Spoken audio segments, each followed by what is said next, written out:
views aren't a problem, but maybe not the same understanding as to the specificity of these issues.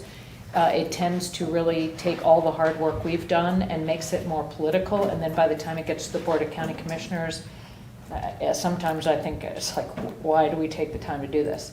So I really think that this board needs to explain why. If we need reasons, I can put those together, but that we need to request the change to Title 20 that makes our recommendation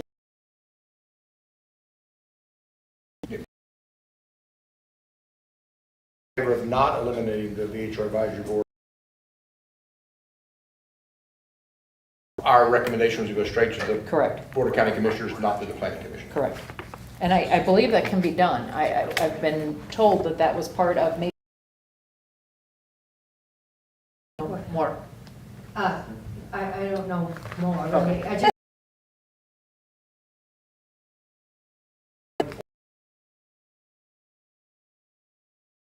okay. That would, That's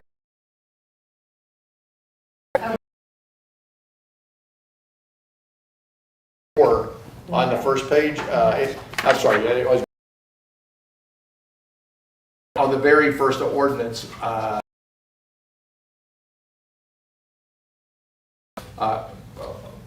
Semicolon, eliminating or modifying responsibilities of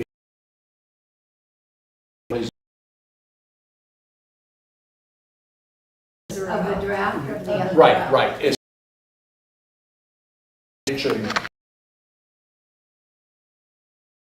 the VHR advisory board. The first paragraph. I'm looking at Yeah. page, and it has the ordinance, but it doesn't have that language in it. I'm not seeing it in what's in our packet. That was Got what it. was in the BOCC packet. I think. That's a different red line. Right. Ordinance, it's in the packet, which begins on page 76, which again is just a draft. That sentence was modified to just revising the membership of the VHR advisory board, because the board is still necessary for there to be a seat designated for a Valley resident. So that's the changed wording that I see in the You're packet. seeing the same thing I am. Are you in the packet? No, because I we thought were what in was the sent ordinance to that us. you sent. So yeah, I guess we are looking at the So when I BOC. did my homework before, Yeah. I took what was sent to us then after, because I thought you went through and did all that stuff. So, Right. Okay, So let just me- for the record, we're yeah. talking about, after the BOCC meeting, I sent copies of the ordinance that had been presented to the BOCC. Correct. Okay. And that's information that was publicly available to okay, everybody. I can split screens and just move my Yeah, notes. sorry, that's yeah, fine. and Okay. that's what I had picked up, because I started reviewing it immediately instead of waiting on the board pack, so yeah. But thank you for the clarification. Let me If just it wasn't go- anything you sent us, it was publicly available information. It was part of the BOCC board package. So the point I'm making is that there was discussion about reshuffling of as to how the process goes. And I was bringing it up then. I can put it in the parking lot discussion for next week if you want. It's up to you, whatever you want to do. So that was- On that point, if you did want to address that, this is again AJ Haynes for the record. So Title 20 does require the Planning Commission to conduct an analysis anytime there's a proposed zoning text amendment.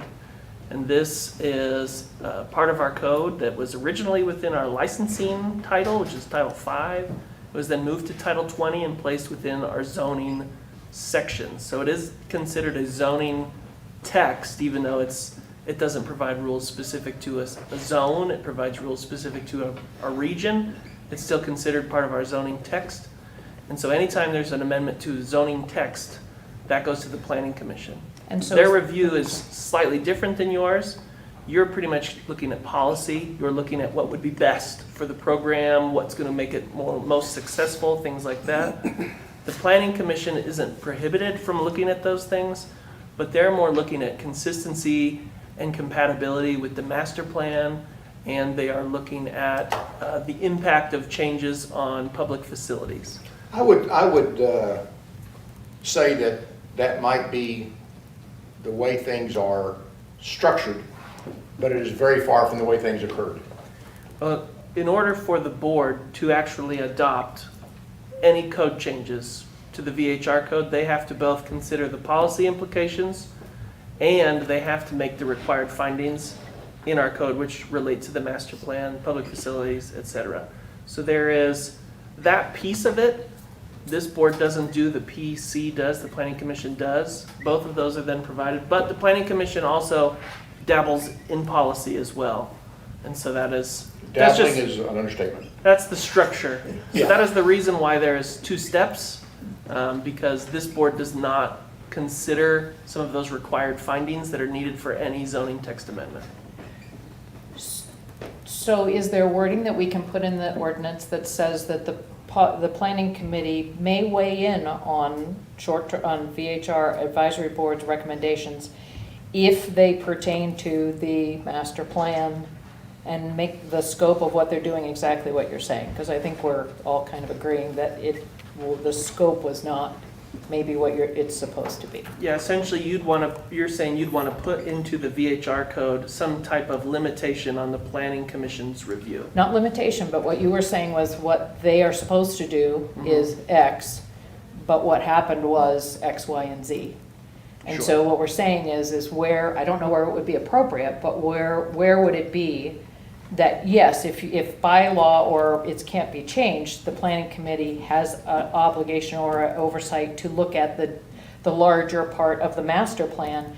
They can weigh in if any of our recommendations have anything to do with the master plan, but if they don't, they should not be part of that. So I don't know how, Yeah. I'm just gonna, Yeah. you know how I always lay that stuff in your lap and then leave everything No, in that's your fine. house? You wouldn't have authority to recommend changes to other sections of Title 20.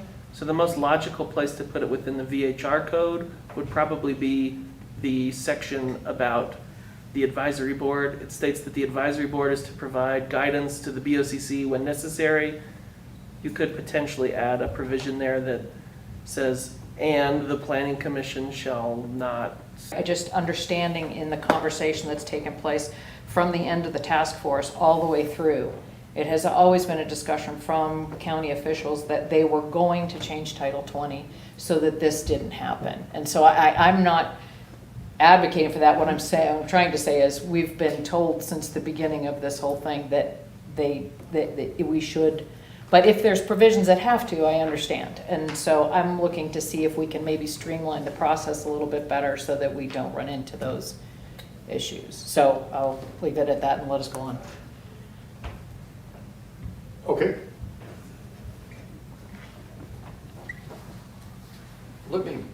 Let's all get on the same page. Okay. We're gonna go change by change by change.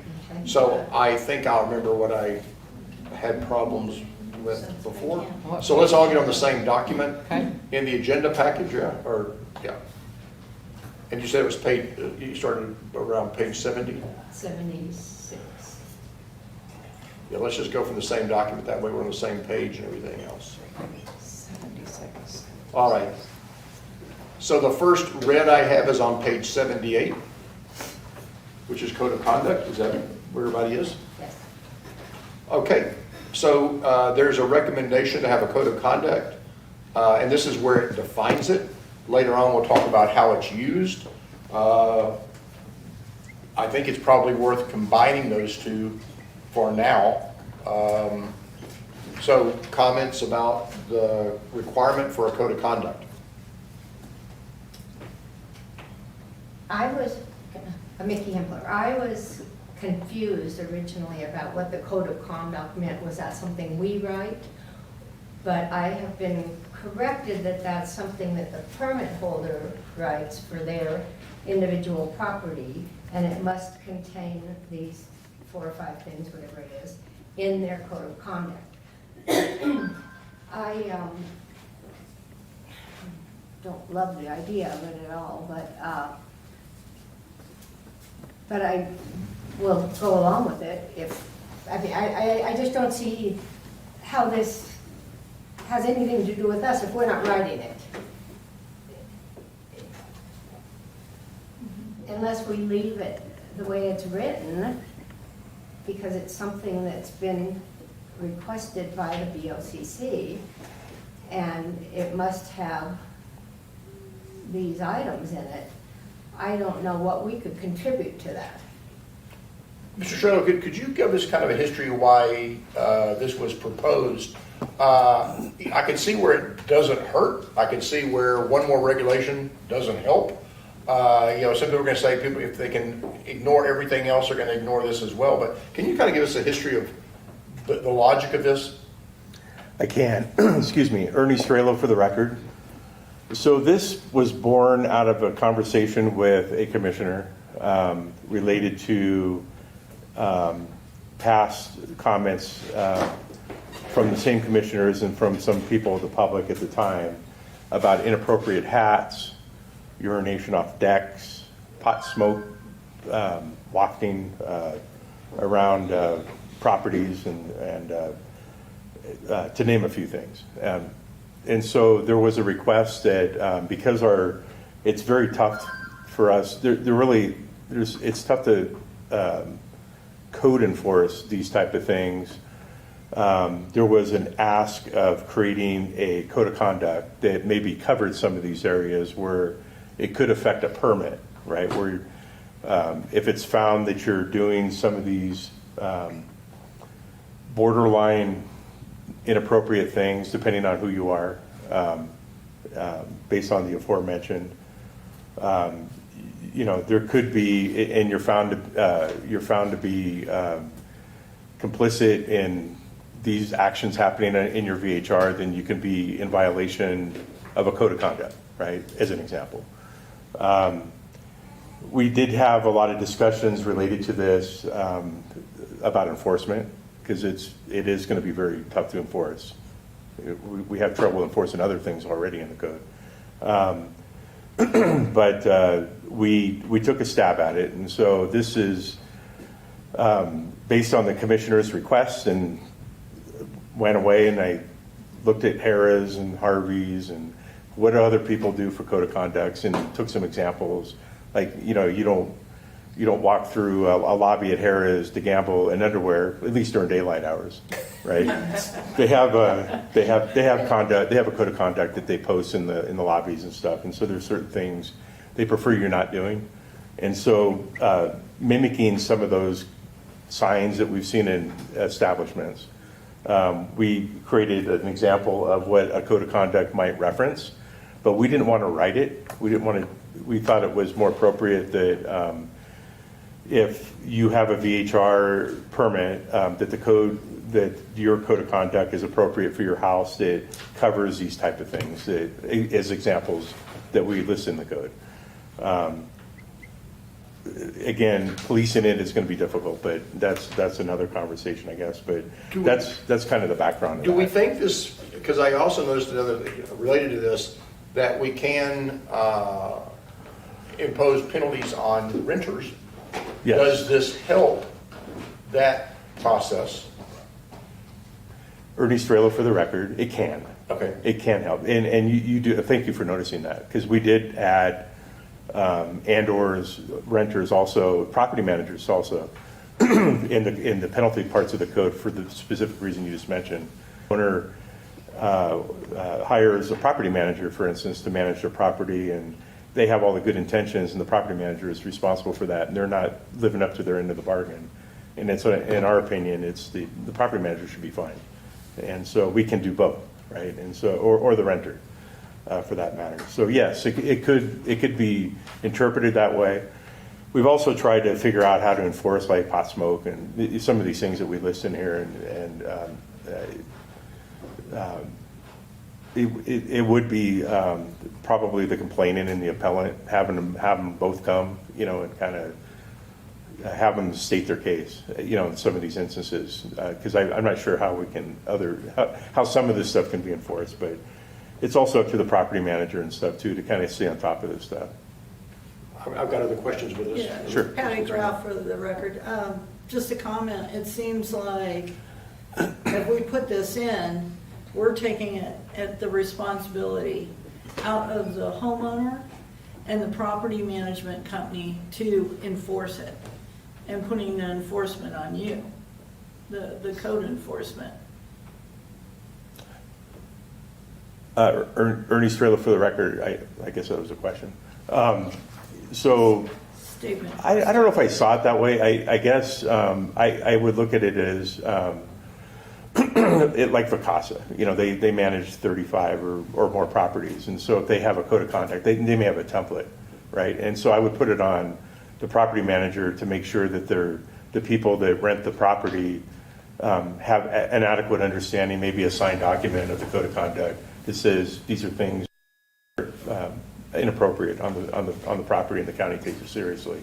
So we may enforce it, but we would enforce it through the property manager. The property manager would end up being impacted, or the renter themselves, depending on what it is, right? You know, so if they're clearly understanding there's not supposed to be pot smoke, is my loose example here, and the renter signed a document on that, the renter could be held accountable too in this particular instance, and they can appeal it. Yeah, but you know, just one statement with pot smoking. I mean, it's legal to have it. So you're almost like, if you put that in, you're almost, in my opinion, saying that we don't want you drinking alcohol in public, or we don't want you smoking a cigar because of the fumes. Yeah.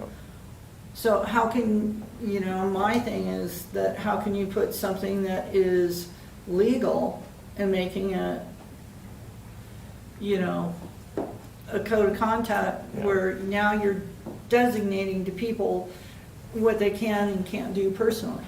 That's like saying you can't drink alcohol, or you can't have soda pop here. Yeah, AJ Hames for the record. There are situations where people are prohibited from drinking alcohol. I mean, public beaches sometimes have alcohol bans, and the idea here is kind of the same. This would be not an alcohol-free program, but a marijuana-free program. And so that, I think that kind of answers that. I did want to just give an example. I think how this is, in theory, supposed to play out is, say somebody is smoking marijuana out on the deck right next to a neighbor's house. The neighbor is offended, they don't like it, so they call code enforcement. Code enforcement would then contact the owner or the property manager and say, let's see your code of conduct. We want to make sure that you sent this to the renters. There's some verification there that the renters were informed that they couldn't smoke marijuana. So the onus is still on, in theory, the owner or the property manager to communicate this rule and enforce it. And then if the rule is not enforced, code enforcement then checks to make sure that they use their best efforts to make sure the renters were informed of and complying with the code of conduct. In theory, that's how it would work.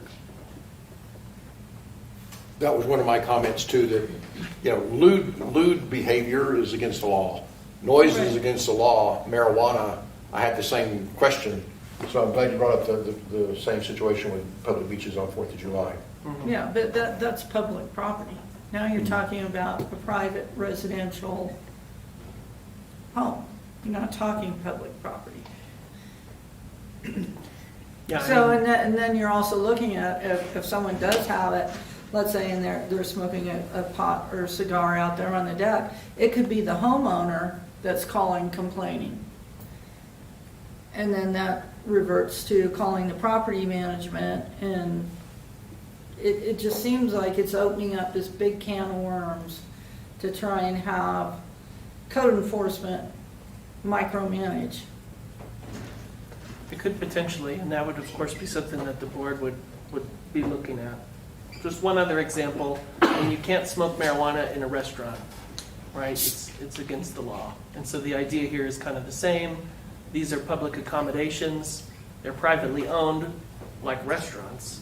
But since it's a public accommodation, we get to say you can't smoke marijuana there. Yes, Lauren. Lauren Romaine for the record.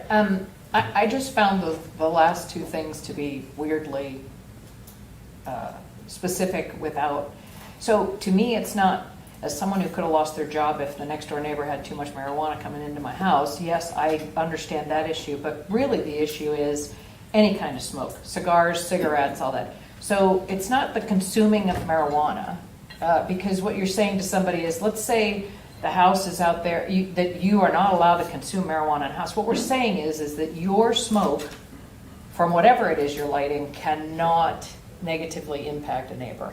And to me, that is broad enough that if that is an important thing, because it seems to be a problem, I just have the specificity of that one. And then I'll go on to this, utilizing an outdoor fire pit. Are we talking gas fire pits? Are we talking wood fire pits? And why is fire pits like, I'm sorry, let me ask a question. Outdoor fire pits. Yeah, the genesis of the fire pits kind of caught me off guard as well. Yeah, Yeah, Ernie Strelo for the record.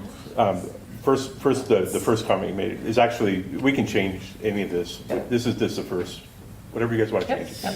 Right, so we just looked at outdoor fire pits in general because fire is not synonymous with the Tahoe Basin usually, but if you want to separate out, like gas fire pits are okay, or Well, only just- charcoal fire, it doesn't matter to me. To be honest, if I was to These are flip examples. fire pits out and put hot tubs in, I would think we have more complaints generated by hot tubs than we do fire pits.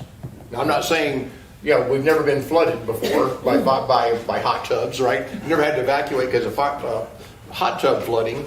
But if I looked at the generation of nuisance to neighbors,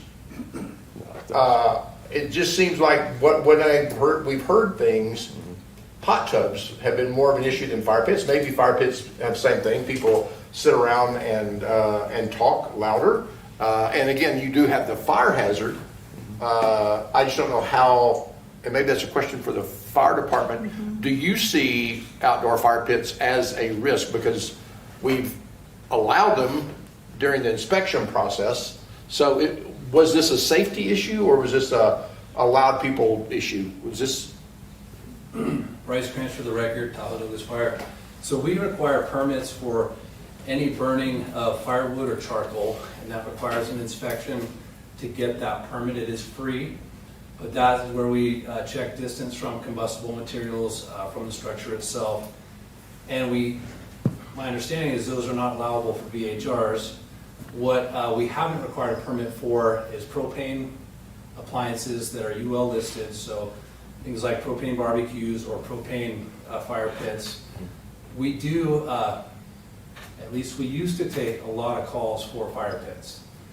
And that is oftentimes a neighbor is concerned because we are pushing those messages about wildfire safety and concerns about wildfire spread through our communities. And so a lot of the folks that live here take it extremely seriously, right? And so they'll call us and we'll roll fire engines out to people's homes where they're having, either a permitted campfire or a non-permitted campfire. And then we always have that right to extinguish it if it is a safety hazard. But they do generate complaints in that regard as people are concerned about the fire danger. They see the open flame, and so they call and it creates an alarm when we roll guys out to go check it out. But that permitting process for us is true for full-time renters. If you want to have a charcoal barbecue, you can do it with a permit. There's another factor to that too, and that's the regional chiefs in the area. And we try to all get on the same page as far as fire restrictions, so we don't have a lot of inconsistency in messaging across our communities where it might be okay in Douglas County, Nevada, but not in El Dorado County, California. Yet our visitors don't always make that distinction across the state line. Like, it's okay over there, but not okay over there. Is it dangerous or not? Right. So that's just a little context for that. Thank you. Lauren. Lauren Romaine for the record. So it sounds to me as though for short-term rentals, they do not allow wood burning or charcoal fireplaces. So it would only be a propane, which is allowed, and I'm sure the fire department looks at that. I guess what my suggestion to move this along would be at the end of, to address somehow your smoke from, I don't know how we'd word it, AJ is the word master, but smoke or from cigarettes, marijuana, or whatever may not negatively impact a neighbor. And then, first of all, I think outdoor fire pits need to be somewhere else in the code Because if it's not addressed in the code as far as what we're allowed to have or not allowed to have, but part of that may be unreasonable noise and disturb and engaging in disorderly or dangerous contact. And I don't know if that helps you if somebody does have some kind of fire pit and is, from a gas propane, taking sticks and light and getting that, and then I don't know, but it just, I didn't know that in this it seems to me like in this code of conduct, we are outlawing propane fire tanks for VHRs, and I'm just not sure that's the appropriate place to do it, okay. Yeah, because in effect, you're burying it in a code of conduct. Yeah. Do we have a consensus?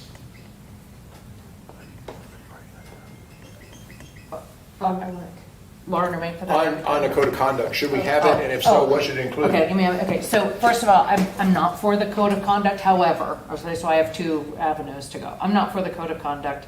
I do believe, and I think Ellie kind of said it well, it's all about enforcement. We should have it in there. However, if these guys, if you want to have it because it does help with holding renters more responsible, that's fine. If you're gonna have it, I guess my thought of it is owners, it's hard to get renters to read everything. There is so much information to get to. And so the question would be do you require that it is specifically somewhere? That's my only thing. If you want it read, then maybe you need to say it needs to be posted by the permit or whatever, something in large letters so that it's that important. So I'm fine with it either way, although I would like to work out the wording of consuming marijuana and utilizing outdoor fire pits is mine. Okay. Vicki? I kind of agree, Mickey Kimpler.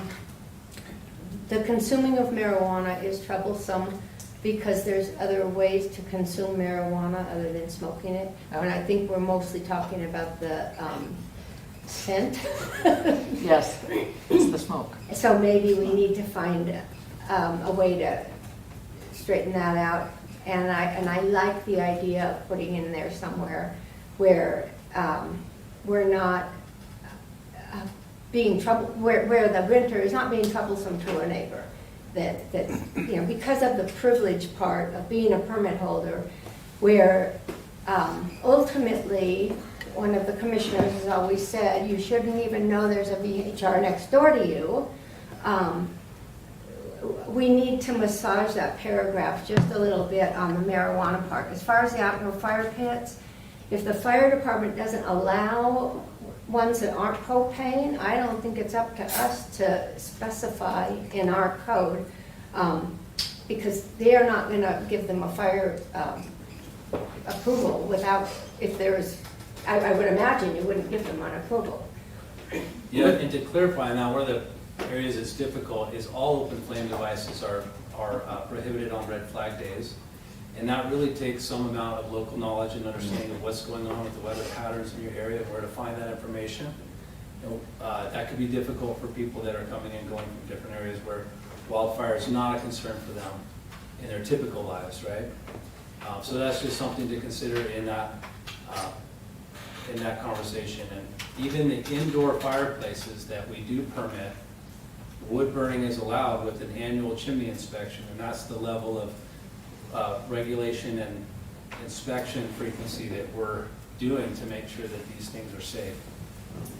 So that would be a consideration, is making sure people can stay on top of the changes that can happen even in a day with weather and those kind of things. So Mickey, we might have to get a consensus at the micro level. So what you would be in favor of, if I understood, was instead of saying consuming marijuana, it's smoking marijuana. Because it's the marijuana smoke is the issue. It's not the intoxication. It's the Yes. odor. Right. So can we reach a consensus on that? Would people believe that it is smoking of marijuana and not the consuming of marijuana? Smoking of Lauren remain for the record, smoking of anything. I just. Yeah, Some I people don't like agree with cigars. Lauren, smoking of anything, because it could be a cigar. People are out there having a cigar party and the neighbor thinks that's obnoxious. So I don't think we should limit it to one specific thing. But, I'm sorry, Lauren, let me, for the record, let me clarify. I'm not saying that I agree with the prohibition of consuming anything that smokes, or what I'm saying, it makes an odor. What I'm saying is I think in this that we need to change the wording to say that, I'm not getting it exactly right now, but I can bring something next meeting, but smoking products, whether vaping, whatever, may not negatively impact neighbors. I mean, something along those lines. And then I would recommend that we remove the fire pit part, because I'm just not sure I understand, or I would remove that, but I would also then, I'm sorry, you were trying to find a consensus on that. Do you want to get a consensus? Okay. The other part would be is in the description, prohibit renters and guests from creating unreasonable nuisance or disturbance, engaging in disorderly conduct to include fire safety measures or dangers, engaging in lewd and indecent behavior. If you made it part of the paragraph that you cannot endanger the neighborhood by being irresponsible with fire or something along those lines, I think it would cover everything. If guests don't understand red flags, they're not going to understand something that vague. They may not think a sparkler is a big deal or a little rocket thing for 4th of July. Yeah. I just think it's too vague, and I think what's here, other than changing consuming to smoking, because you have smokers that have no choice but to go outside and smoke when they're renting someplace. And if we suddenly, I mean, it's an overreach for us to say that nobody can smoke a cigar or a cigarette, in my opinion. Lauren, remain for the record. I'm not saying that they can't. What I'm saying is that the smoke may not negatively impact the neighbor. That's what I'm saying. So you may, but you need to do it reasonably. If you're upwind of the neighbors and the neighbor says, hey, it's not an allowable thing to impact your neighbor, which is. What if we went with that? Because, Lauren, my problem with that is you could smoke a cigar beside me, it wouldn't bother me because I smoke cigars. You smoke a cigar beside my wife, you bother her because she doesn't smoke cigars that often. So that's very difficult to have a code of conduct like, I'm not going to do something that bothers you, but I have no idea what that really is. When you're, So you've almost, to me, got to be somewhat prescriptive. Just for the sake of time, can we get a code of, is there a consensus that a code of conduct is a good idea? Patty Graff for the record, I think that should be up to the property manager, and maybe put that the code of conduct, like Lauren said, needs to be posted by the VHR permit.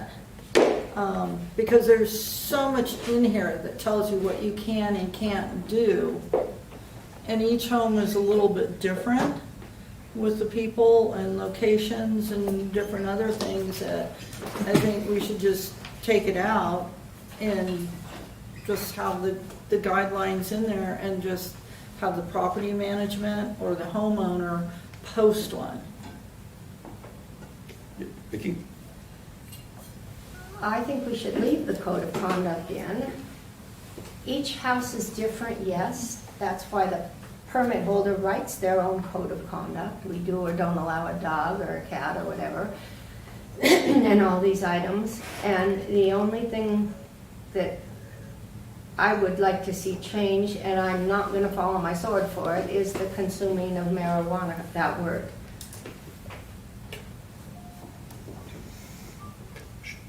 Yep. Ernie Strela for the record, if I may add, not about the verbiage, but the posting that you brought up.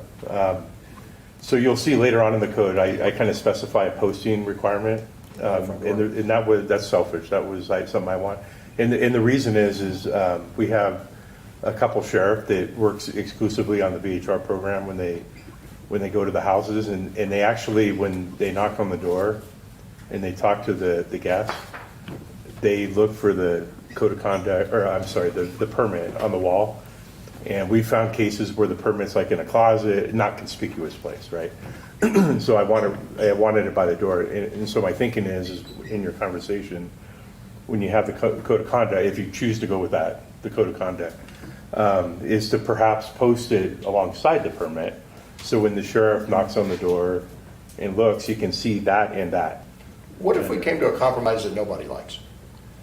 What if we said that a code of conduct is required, and the homeowner should consider the contents of that code of conduct to not negatively affect its neighbors, and should consider the banning of smoking of marijuana, banning of fire pits, et cetera, not make them required, but you have to have a code of conduct.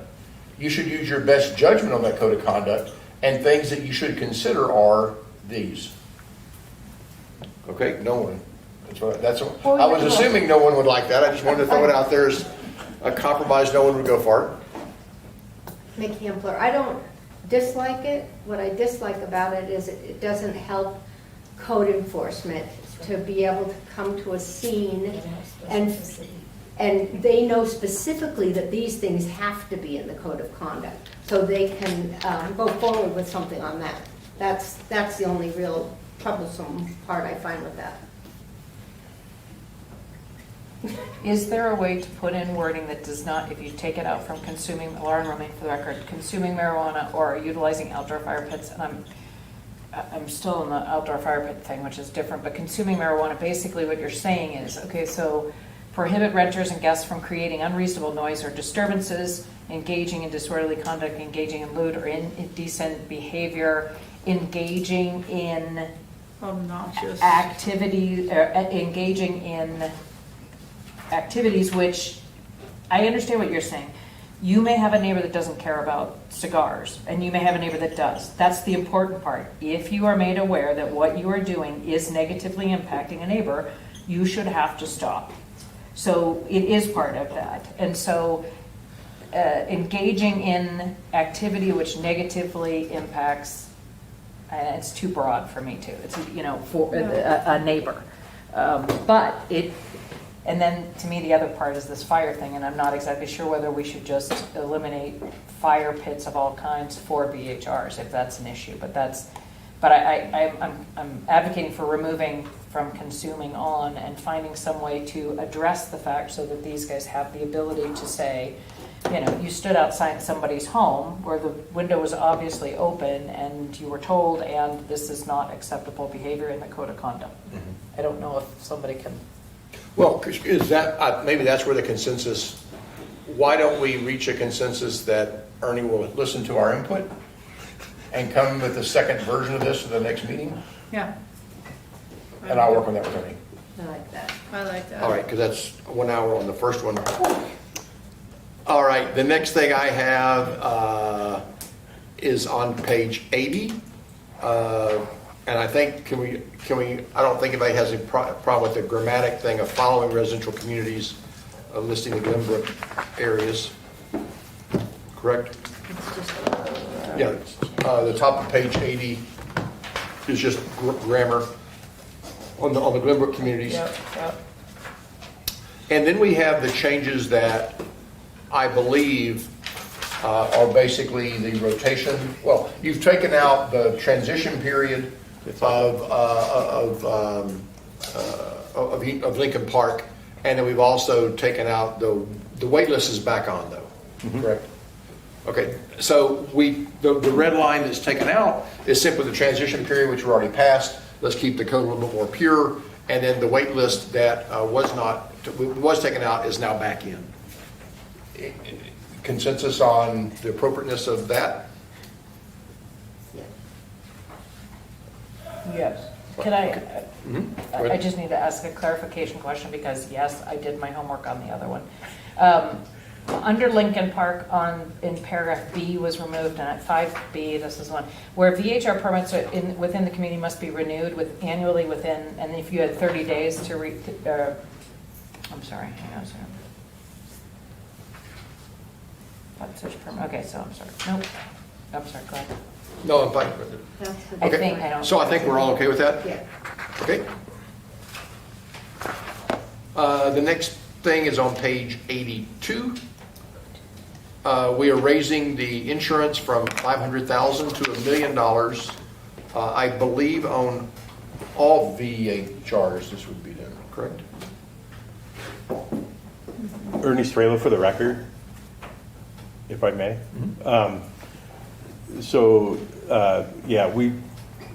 The insurance coverage is a little bit different based on tiers, but what a lot of the policies are being written out $1 million because the 500,000 is not enough apparently, and STRs is typically what they call it on the insurance policy. And so there's a little bit more liability related with short-term rentals because of they're treated as a business, right? And so the brokers that we've talked to have indicated that they don't a liability doesn't understand the tier. A liability is a liability, so that's kind of the purpose of that.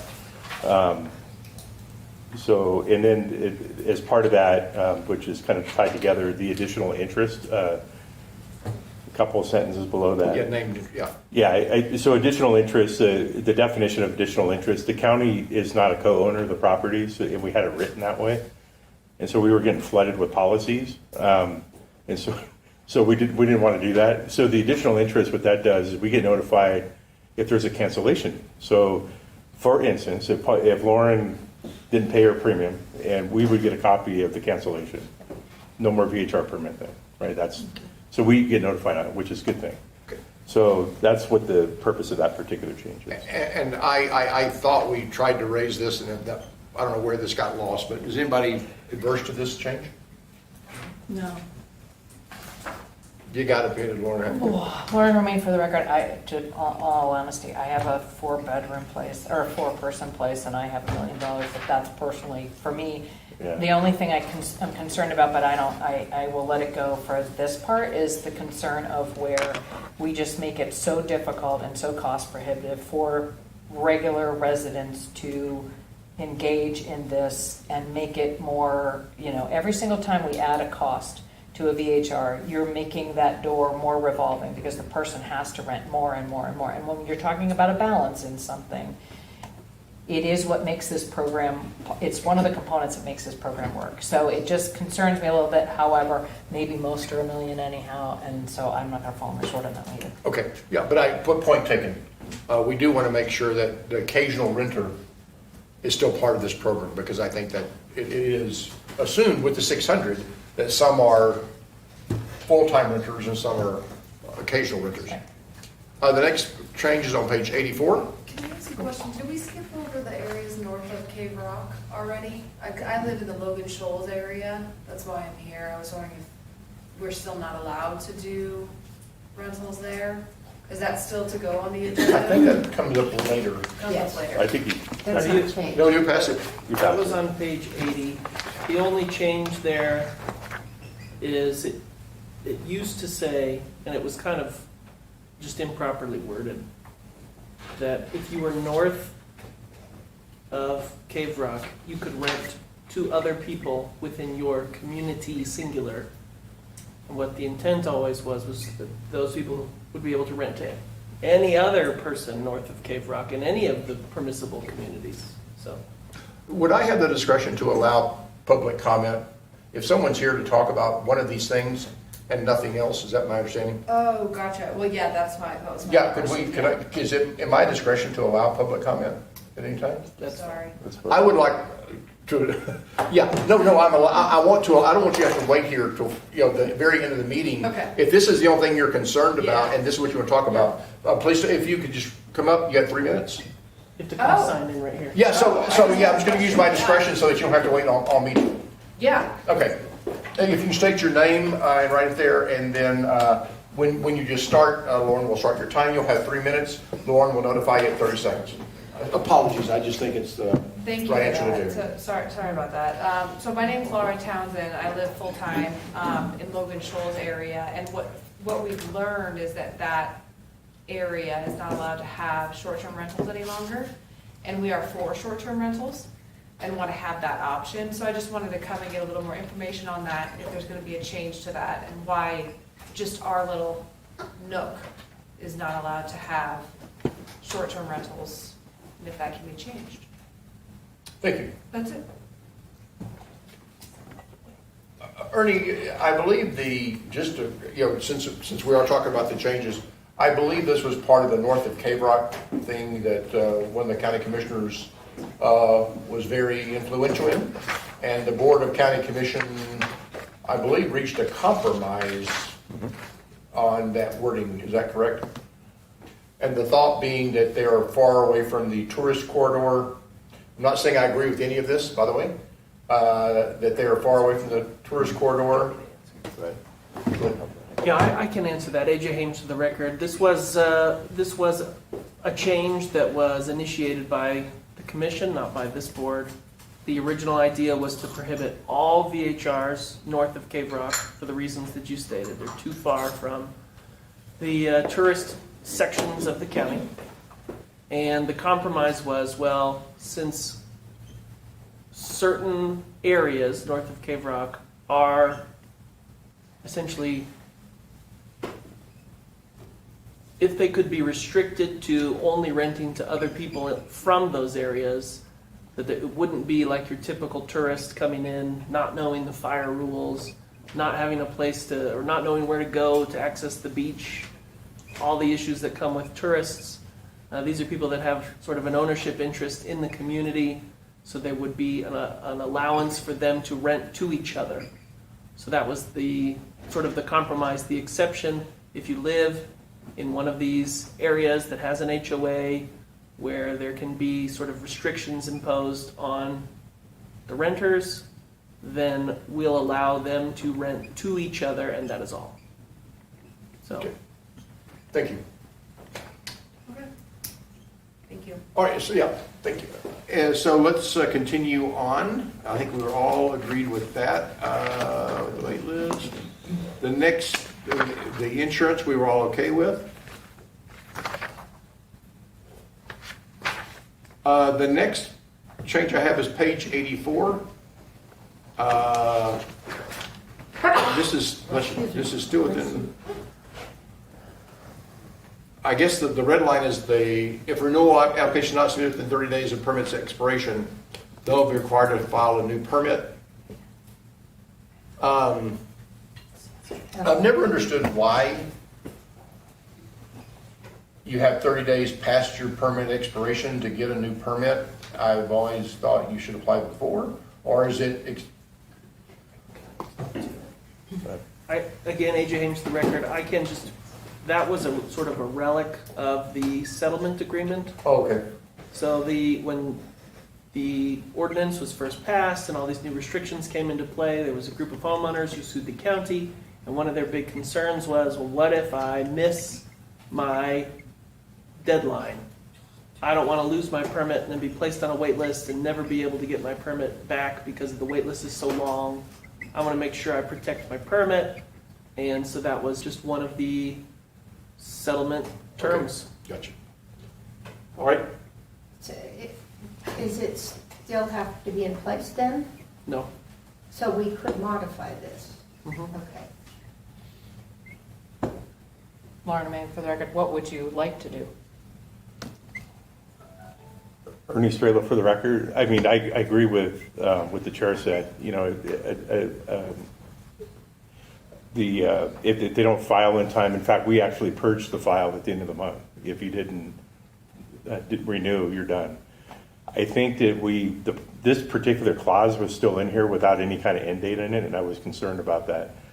There is certain instances where somebody's like almost through the permit online application process, and for whatever reason it didn't click or it didn't work, and because the code, the way the code is, it can allow that thing to sit there for 6 months and become without the red line, the way it read before. It allowed there to be some sort of forever type of, I mean, they can appeal it, and I would have to probably grant them a permit. And so I wanted some sort of end date on that, and that was the reason I added the 30 days. And I'm fine with 0 days too, but There are certain instances where we needed some flexibilities. You can change the wording if you want, at the discretion of the director or designate. But that was the only reason. So like if you were applying and your trip got changed coming back from Fiji and you couldn't apply but until the 2nd, then I would be able to, I had that flexibility. I did mine in December when it wasn't due till February because it's important to me. You're So awesome. but if you guys want the time, my only thing when I read that was this. If someone does take into the 30 days, my point was I was looking to make sure that the date of the expiration or the date of that permit does not change. They don't Oh, get yeah. an extra It 30 doesn't. days. Okay, so it stays exactly the same. Okay, but I just didn't want to, Ernie Strelo, for the record, actually, if their application is not complete by May 30th and they're under this, they can't use their permit until they finish. These are very rare circumstances, by the way. I mean, this is not, it used to be, if you recall, a couple years ago, 60 days for everybody. And what we were having is everybody was taking 60 extra days Right. with their permit renewals. yes. And just to clarify, this board, I think, already took out that grace period, that 60-day grace period. That's the, But what is in here now is not a 30-day grace period, it's just 30 days where you might still be considered a renewal instead of a new application. So you'd still, if I'm 1 day late, I still have to be put on the wait list if there is one. I mean, I still essentially lose my permit, but this mainly just looks at what type of application has to be filed, whether it's a renewal application versus a new application. County graph for the record. I think we should leave it in that there is 30 days. Because if someone has computer problems or power failures and they're trying to get everything in, I've had more power outages this year than I have in the 10 years that I've lived in my house. So it's very frustrating, or, just what if, or maybe, they're submitting it and they're doing it by mail and it doesn't get there in time. And, to have the 30 days for a renewal, I think is fair. I guess, Lauren Romaine for the record, I'm a bit confused. So to me, it's not something where if someone doesn't start the process, you have 30 days, but it's sounding to me like, yes, you do, as far as it might be considered a renewal and you can pay a renewal process. But as far as people putting these applications in, there should be some kind of start before your expiration date. Are we saying that people actually have 30 days and they have nothing within that time frame at all? And then, but you're saying this has nothing to do with this. This has to do with what you'd pay if you were outside of, you have 30 days and you might be considered, you're still a renewal. So if you guys want, I'm fine with it. I just, yeah, okay. It's mainly administrative. If you're beyond 30 days, it's a new application, it's a new permit fee, you get a new permit with a new number, it's all new. Yeah. If you're within 30 days, you keep your old application, your old permit number. and it's et cetera. exception based. Yeah. But you're still stuck on the wait list regardless. If you miss your If there's deadline. a wait list. That's it. Okay, Yeah. So, Mr. Chairman? I see. yes. There's one little change above that we didn't Oh, okay, look at, sure. that says can be utilized. I don't have an issue with it, I just, Oh, I thought it was just grammar. Okay, yeah, the owner must obtain a requisite permit, pay all fees required, and submit the required inspections before any VHR, can be utilized or issued. yeah. Yeah. Is everybody okay with that? Yeah, it's intended to make it easier to, Yeah. I don't know, if, we'll win on appeals. Yeah. So item 4 is the issue that Commissioner Gardner spoke of in the meeting. There are people who may be getting permits, not with the intent to actually use them, with the intent to take up a permit, so they hit the capacity in their neighborhood, to hit the 15% capacity. Right now, those people will lock up those permits forever. Just want to point that out. The proposal here is that we move it to, instead of a single day, 8 nights. Comments? I can speak to that too. Oh, please go ahead. Yeah. Ernie Strela, for the record. This actually was born out of the same discussions with the commissioners, that this was Commissioner Hale and Tarkanian, so and AJ, we, as part of our other discussions on things, this came up of the amount of TOTs required when you do a renewal, and we have noted that there's not a lot, but I haven't counted them, but there's an amount of permits that only rent a night a year per what it says, and they're following the rules. And tying up permits in certain more busy neighborhoods, so to speak. And so we talked, the conversation was about the amount of nights. So the nights, I can't give you any kind of reason for why we picked 8. It was just 8. And so if you guys have a better idea, or if you don't want to change it, that's fine. But it was, we were trying to make it so the whole purpose of this is TOT too, to benefit the county. So the 8 was born out of that there would be some level of at least financial win for the county, even if they don't use the permits a lot. Now you can make it longer too, or you can make it less. I mean, so. Vicki? Thank you. Mickey Hempler. I don't necessarily have a problem with the 8 nights, but what I'd like to see is things happen in people's lives where they can't rent their unit or their child has to live in the house, whatever. I'd like to just have something added, maybe where it's at the discretion of the director to enforce that, because there can be hardships that come up. That's my only thought on it. Thank you. Ms. Romaine? Lauren Romaine for the record. I'm trying to imagine who would have $1,600 for the permit, 270 something for the fire department, the time to go through and take a test, the insurance requirement that you need,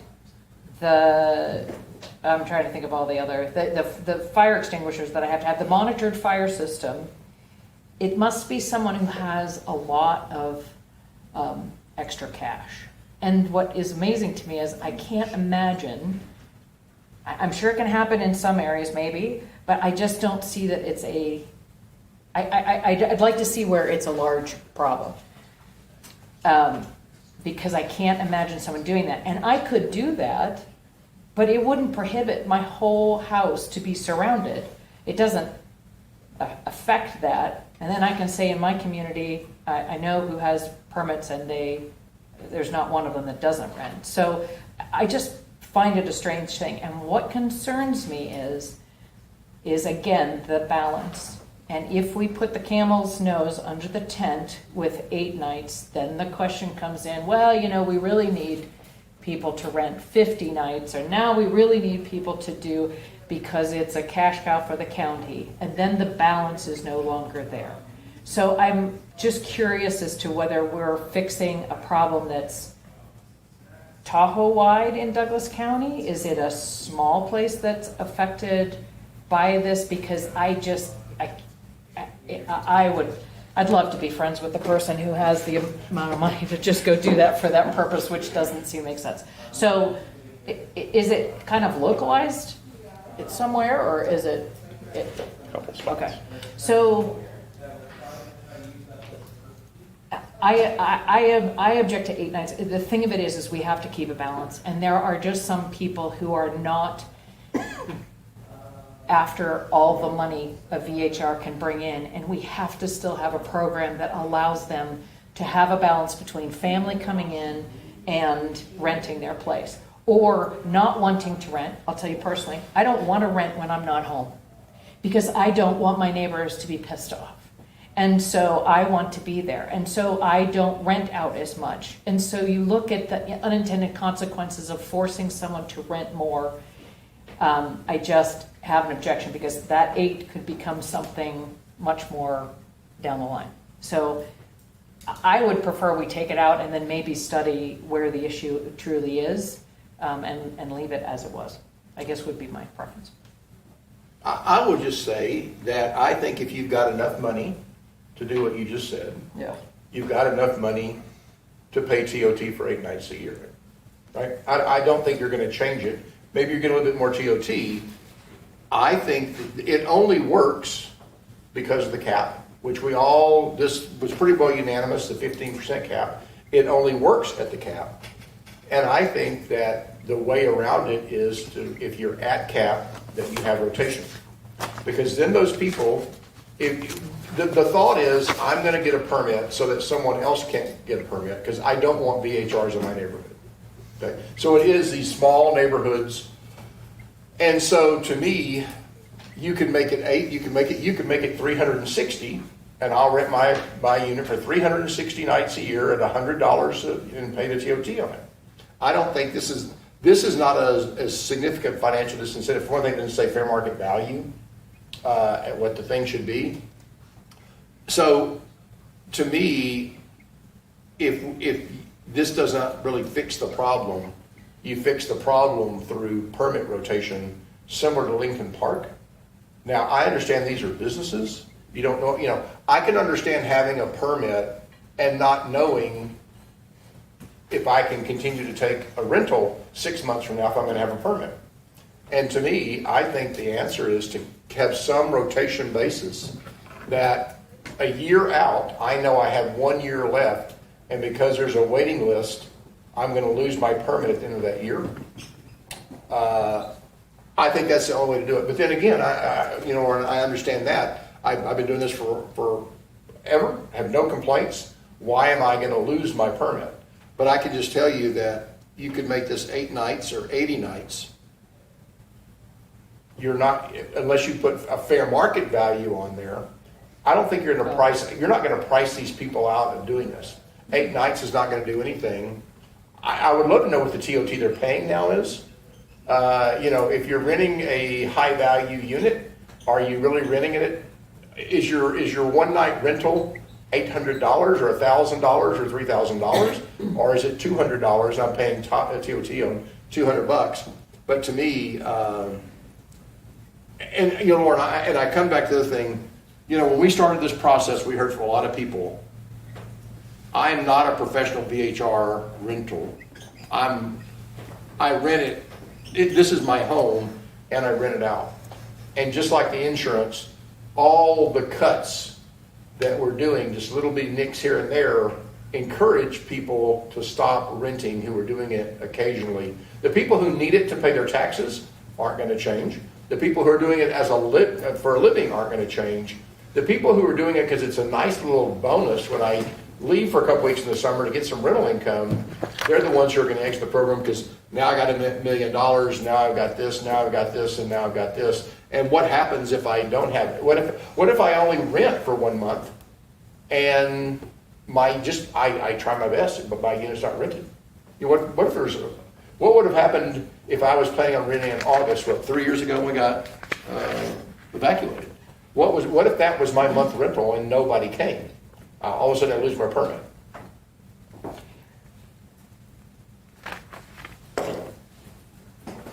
Lauren, remain for the record, but, and I understand what you're saying about rotation, but rotation doesn't fix the issue either, because the person who is getting it just to keep the numbers down could still, when it's time for them, come back up on the rotation and do it again. They can't do it consistently and hold it, but they can go right through the, so I just don't see that we're fixing it, and it does concern me on the level of how many nights and the effects on that. Mm-hmm. Because the people who live here and rent and care about their neighbors, and I know there's some people that don't live here and still care about their neighbors. I mean, but the ones that are, you just don't, it's unintended consequences of those people exiting this whole thing where it becomes an investment versus so I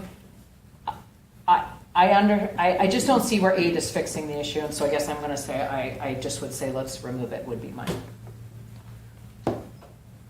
We have an idea to remove it. Thoughts? Me? Oh, Anybody but me? I think it's fine as long as there's a discretionary clause in there for the director. But I do agree with you about the rotation.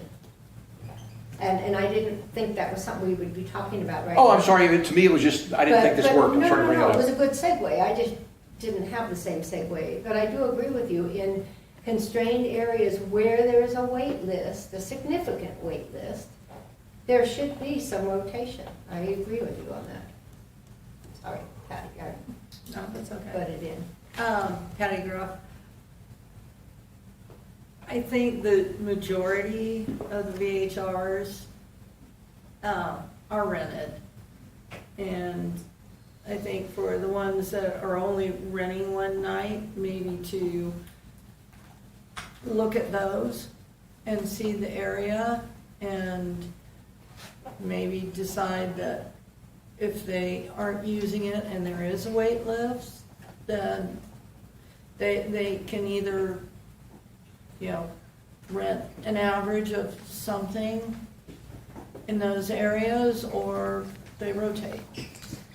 The people who are only renting it like one day, if they're gonna do that, then have them rotate. Put them in a separate pool, so that if you have like 3 VHRs that only rent one night, and they have a history of that, if they don't rent it consistently similar to the surrounding properties, and they're in a high-density area of VHRs, then make those people rotate. Why penalize the people who are complying with everything? And I guess- maybe leave that as up to the director's discretion, hey, we've got these 3 that are holding up all this other stuff. If you're only gonna rent for, let's say, 8 nights or less, then you go into a rotation process, if there's a wait list. I guess I get, and, Because now you're penalizing all the other people for the person that is just tying up. what could we, because I like that until I don't. The fact that we're not gonna have tiers, and if you're a professional, if you make your money off VHRs, you're never gonna have to rotate, and if you're just trying to get a little extra income when you're not in Tahoe, that's when you're gonna lose your ability. You're in the rotation pool, just seems unfair to me. Is this something that we could simply say, at the discretion of the director, if you believe that this VHR permit only exists to take up a VHR permit, that you could not renew it?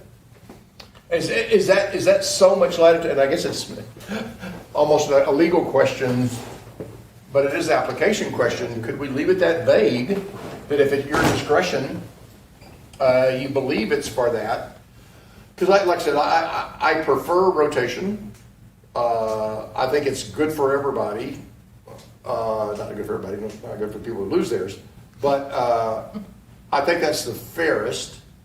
However, I hear what Patty's saying, and county revenue, the problem is county revenue, we want more VHRs. We want all 600 rented 360 days a year.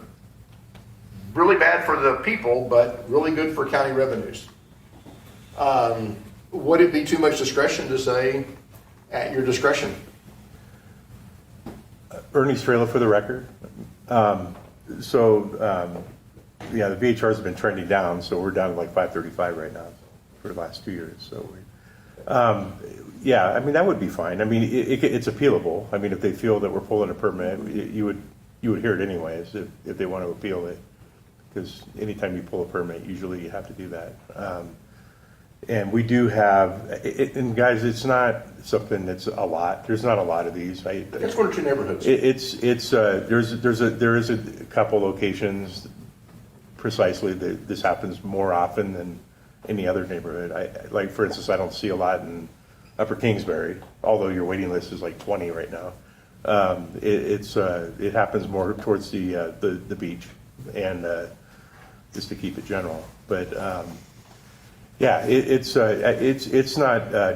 If we have TOT data, which is lagging information, but if we have TOT data that we can substantiate, one rental will happen over the last 12 years, last year, not 12 years, or if we have some other data that shows that, we can use that as a basis to, to pull the permit and reallocate it, and if they want to, or let them give them the time frame to appeal it, and because we sent a letter with an appeal notice. And if they don't appeal it, then we'll reissue it to somebody else. That would be fine. Because it's not gonna, it's really not that big. From what I can tell, it's not a big deal. It was just an idea though that came up that is one too little, you know? So, yeah, that might be the easier path to do it. Is to do it. Yeah, AJ Hames, for the record, I think it would be legally defensible. It would have to be, the director is making a specific determination that this unit is being, or that a permit is being applied to this unit for the purpose of obstructing others from obtaining a permit. And then that determination would have to be based on evidence. So TOT might be evidence. There could be statements from neighbors or things like that. And then the other person would have the opportunity to rebut that evidence. So, I mean, it's legally defensible, but it becomes a lot trickier to manage. But Because it's kind of like democracy is the worst, is a bad form of government except for everything else. And that's kind of, Yeah. I don't like 8 because I think there are some incidental people who really rent it out, who aren't taking up a permit. They, when we started off, do you remember when we were at the gas station and what did we have? 12 hours, 50, I think we earned 50 cents an hour that month. We heard from a lot of people who, this is my home, I live here, I rent it out incidentally, and I don't think we ought to push those people out of the market. And that's my problem with 8. We could say that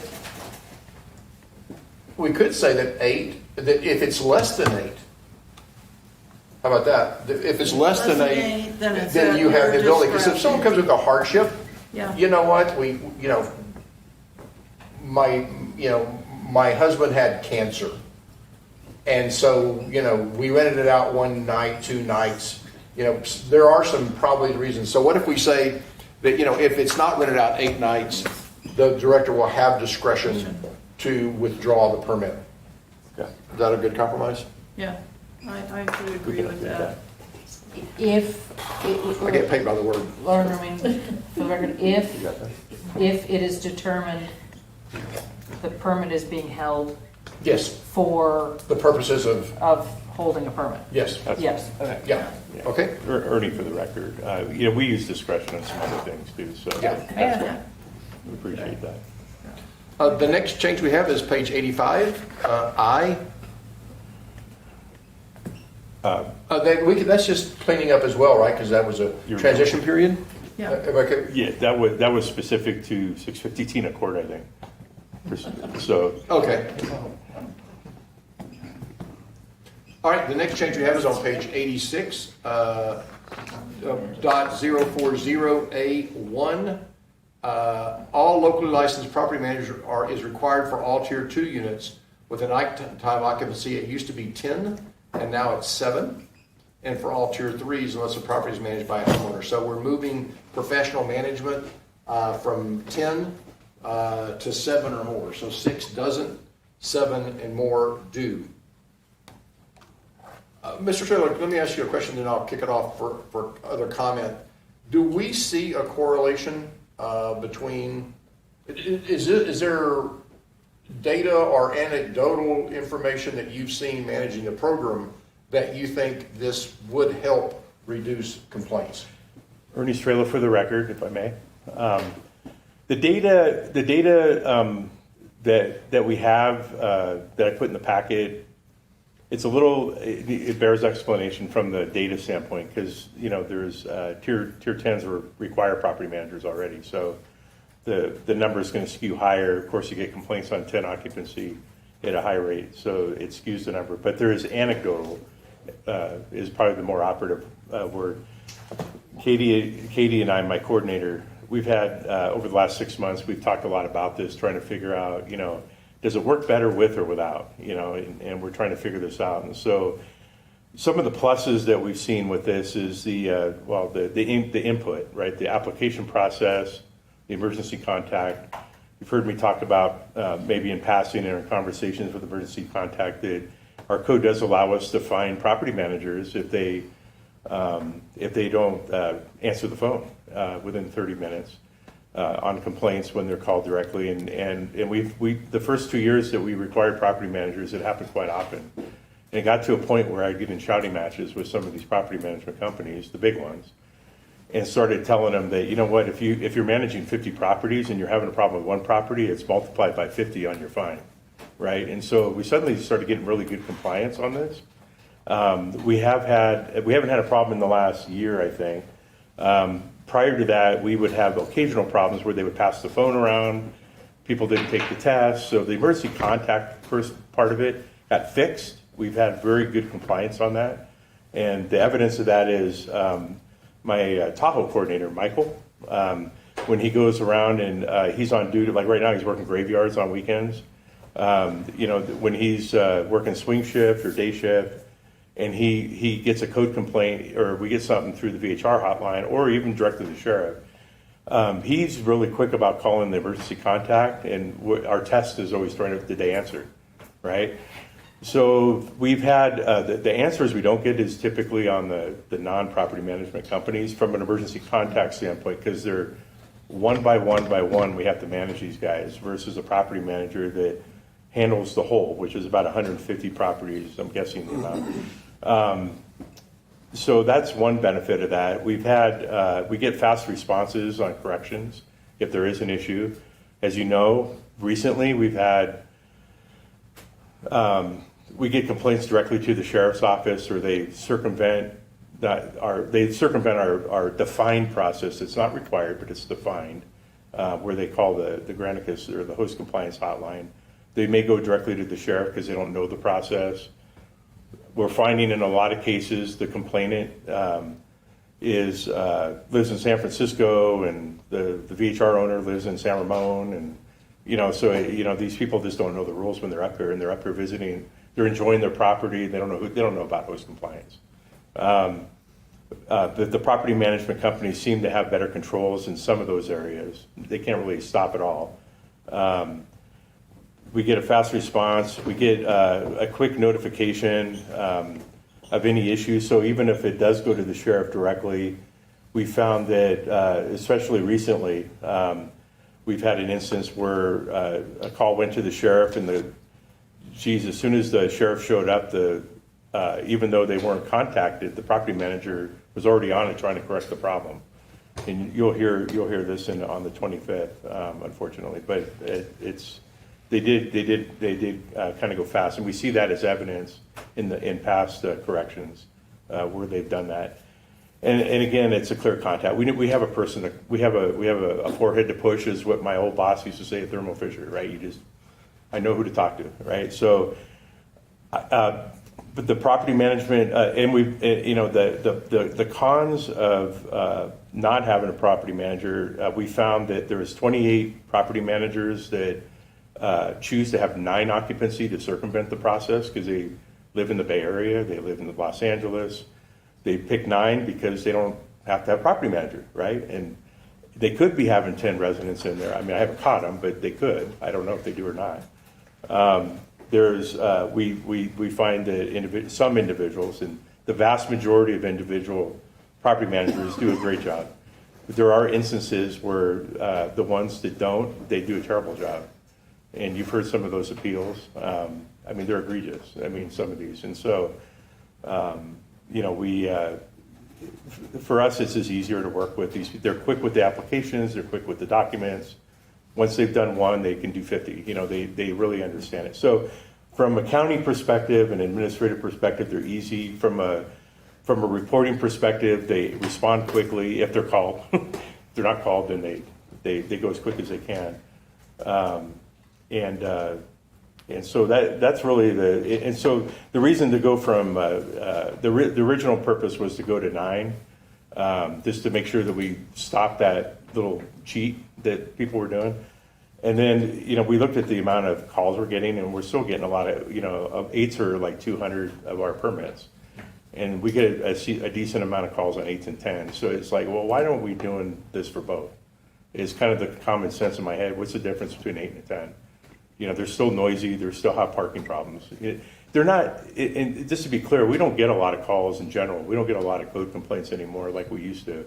And the calls on noise are noise, people being maybe a little loud in a hot tub or something like that, which is not permissible, but it's not like a rager like we used to get. We used to have massive parties that we had to deal with. But the kind of complaints we get are kind of similar for both of those particular occupations.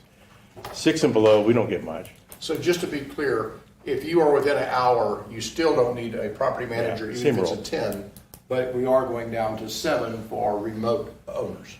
Yeah, we don't have a 7 occupancy, I didn't see any 7s in our database right now, but if somebody, I didn't want there to be a way to circumvent that. Yeah. So that's what the 7 was. Yeah, when it's sitting, yeah, okay, yeah. Yeah, So let's, but it's up to you guys.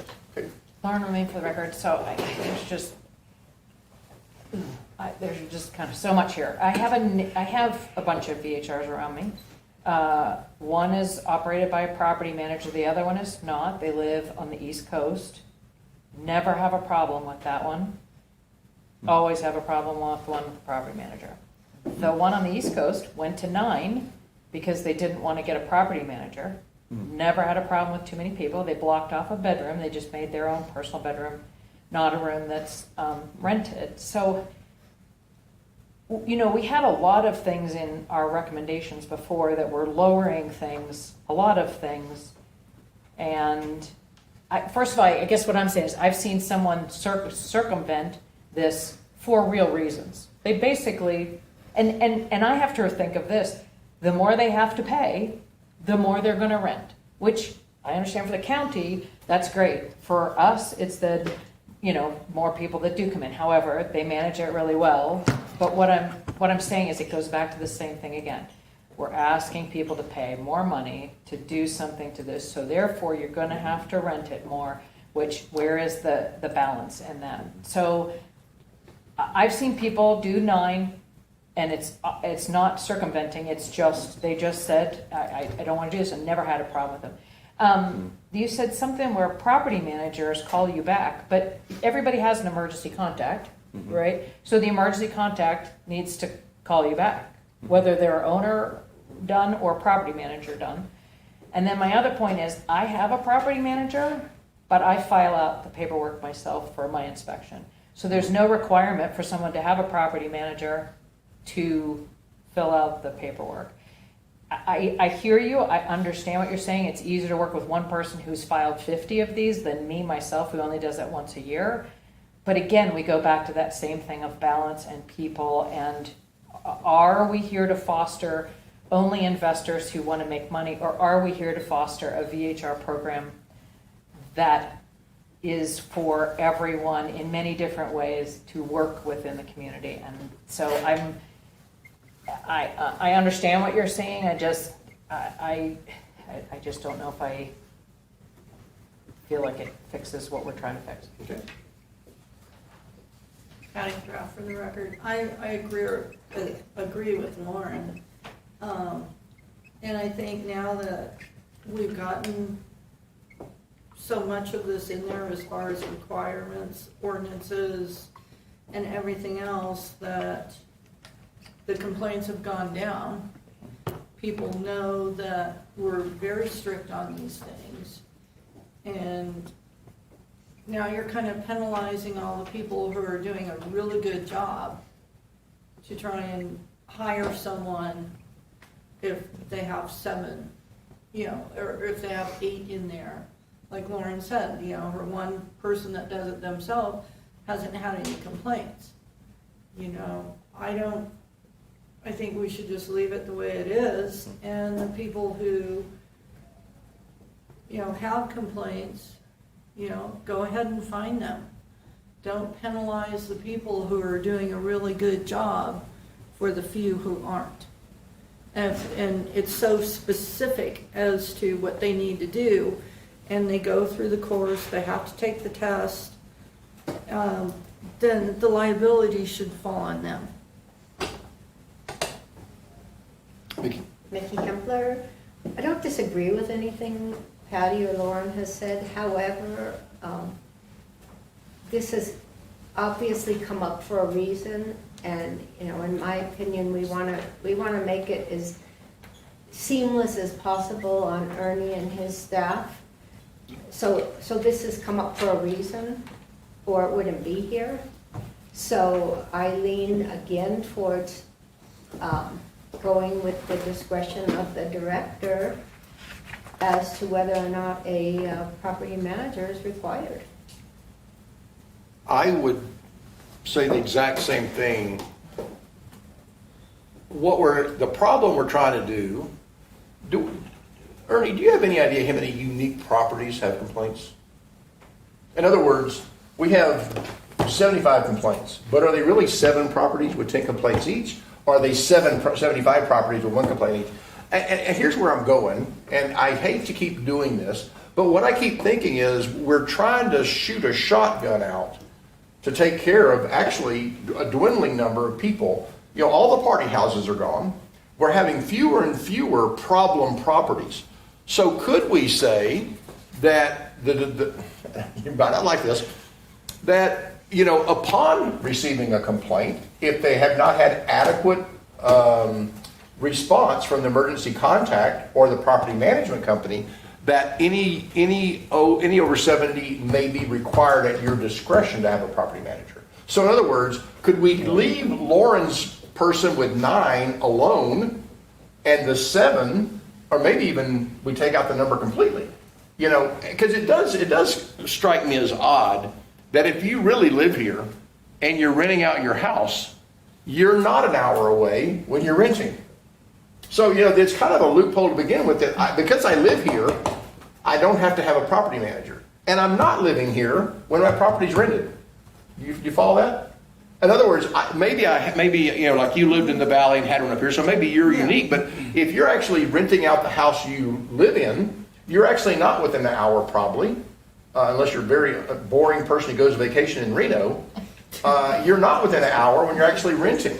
So could we use a discretion here and say that, you know, if there has been incidents of improper response, the director at his sole discretion may require professional management? I would agree to that.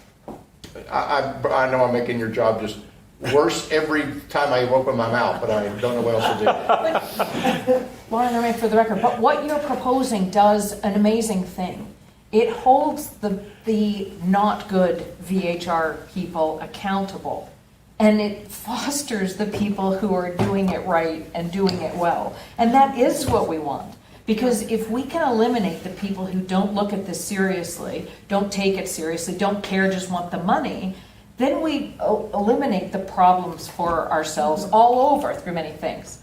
So, and I would say too about the process of applying for this, you guys have done an amazing job of getting that program, and there should be no excuse for a normal person, and I'm sure you have run into people that aren't normal, but I have a folder, I've got all the things that have to go. It is so much simpler now. So I know before it was harder. I'm saying you did a really good job of making it better. It would be interesting to continue this later on, but I like what you're proposing because it does exactly what we're talking about. Foster the great ones and hold accountable the ones that aren't. Yeah. And you know, it's going to come up on our, and I don't want to, we're not going to probably get to the parking lot today, but on that parking lot's a menu. You know, if your only penalty is a death penalty, everybody gets to speed, right? Because no one's going to be put to death for speeding, right? And so I think when we get there, you see? Keep going. Okay. I'll get it. I think when we get to that point, we need to think about this discretion. It doesn't always have to be a $20,000 fine. It can be the requirement of a property manager. It could be, you can't, you know, in other words, we have a very limited menu of punishments. And if we can allow more discretion and provide you a greater menu of these things, then you can micromanage some of the problem properties. You know, at your discretion, you can require a property manager. At your discretion, you can limit parking. At your discretion, you could, you know, maybe, say you can't rent for 3 months, you know, something else. But that menu of punishments, the more granular it is, the more targeted it can be, and the more likely you are to do it, because you don't have to, you know, if I'm going to have to fine someone $20,000, I don't want to do it very often. That's a lot of money, right? Okay, so that would be our consensus here. Yes. I Okay. think so. All right, the next change. Oh, I- Okay, sorry. Ernie Strela for the record, if I may. I just want to make sure I understand now. So are you, So what it would be is that in the section on property managers, right, the director, based on responsiveness from emergency contacts and owners, the director has a discretion to require a property manager on any permit,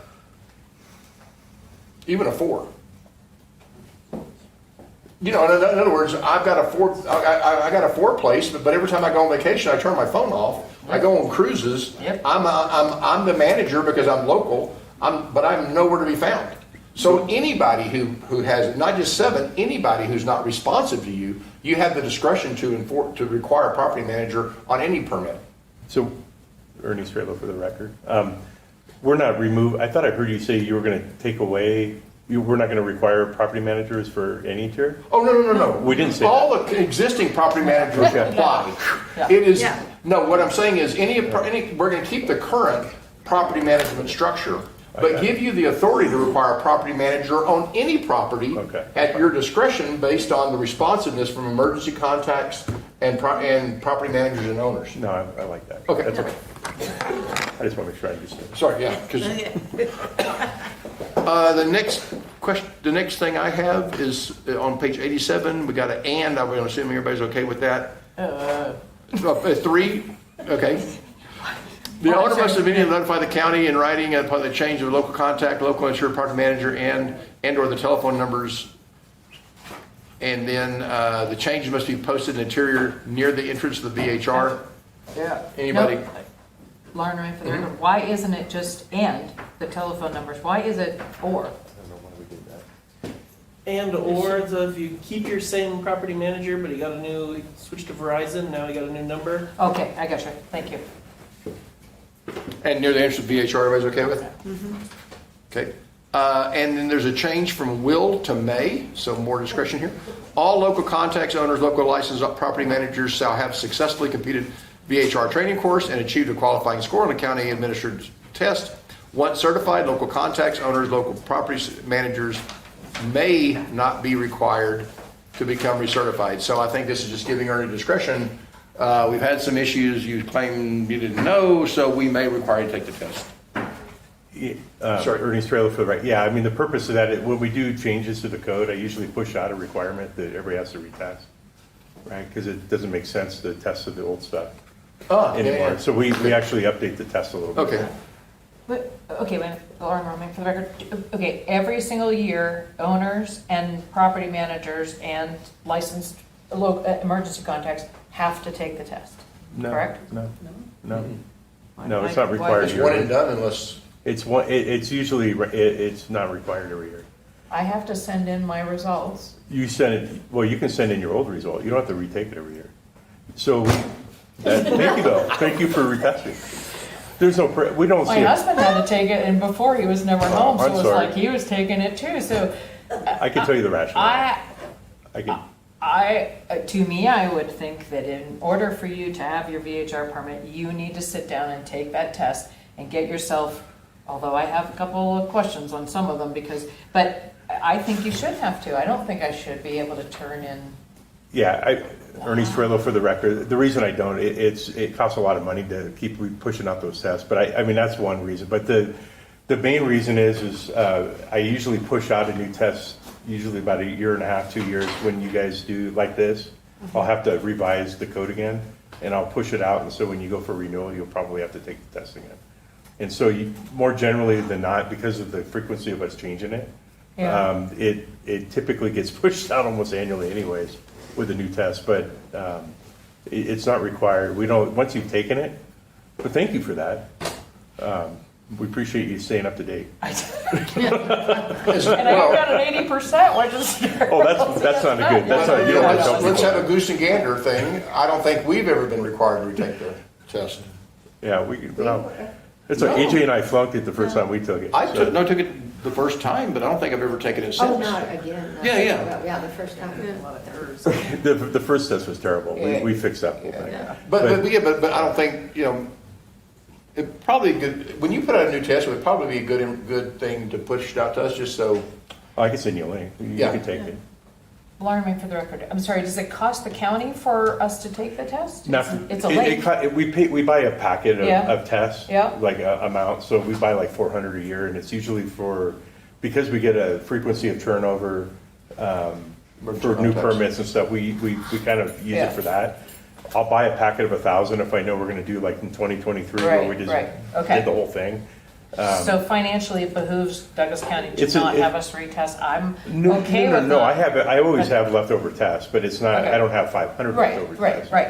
And actually, if you think about it, if we have 500 and you have 2 owners, it's 1,000. and So it's emergency a lot. contacts, you're probably So, 2,000. yeah, so understanding Yeah, the yeah. system now, I guess May is fine. It's not a big financial, Yeah, no, it's but- just another thing, Yeah. and so it's like 300 versus 1,000, so. Let me go get my last year's test results. But I'll push it out to the folks that haven't taken it if you want to take it. No, That's no, not a problem. That's all right. I'll push it out to Ellie too. Talk about an ace. Page 87 at the very end is our code of conduct, and I think we've agreed that Ernie and I are going to work together to think about the code of conduct, taking our comments into play.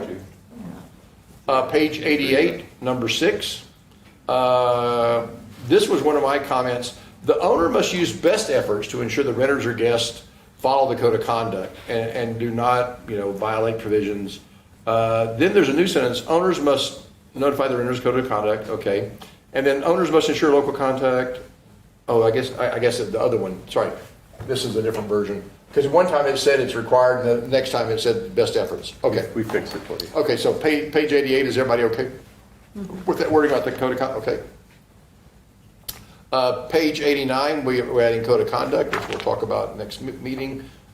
Page 90, we're adding code of conduct. And then at the very bottom, so on violations, we've taken out in addition to other civil remedies. Mr. Chair, if I may? Yes, please. Thank So you. for this whole section, AJ Haynes for the record, section 050, there's a lot of red lines, but there are actually not a lot of changes. Okay. So a lot of it is organizing it. Like, we had fines in 3 different locations, and we had if you do this, your permit can be revoked, and then 5 provisions later, if you do this, your permit can be revoked. So what we were trying to do is, anything that talked about fines, putting it all in one spot. Anything that talked about losing your permit, all in one spot. So it's really just a reorganization. There's actually not a lot of substantive change Okay. to this section. Except at the bottom of page 91, we've had a number A there.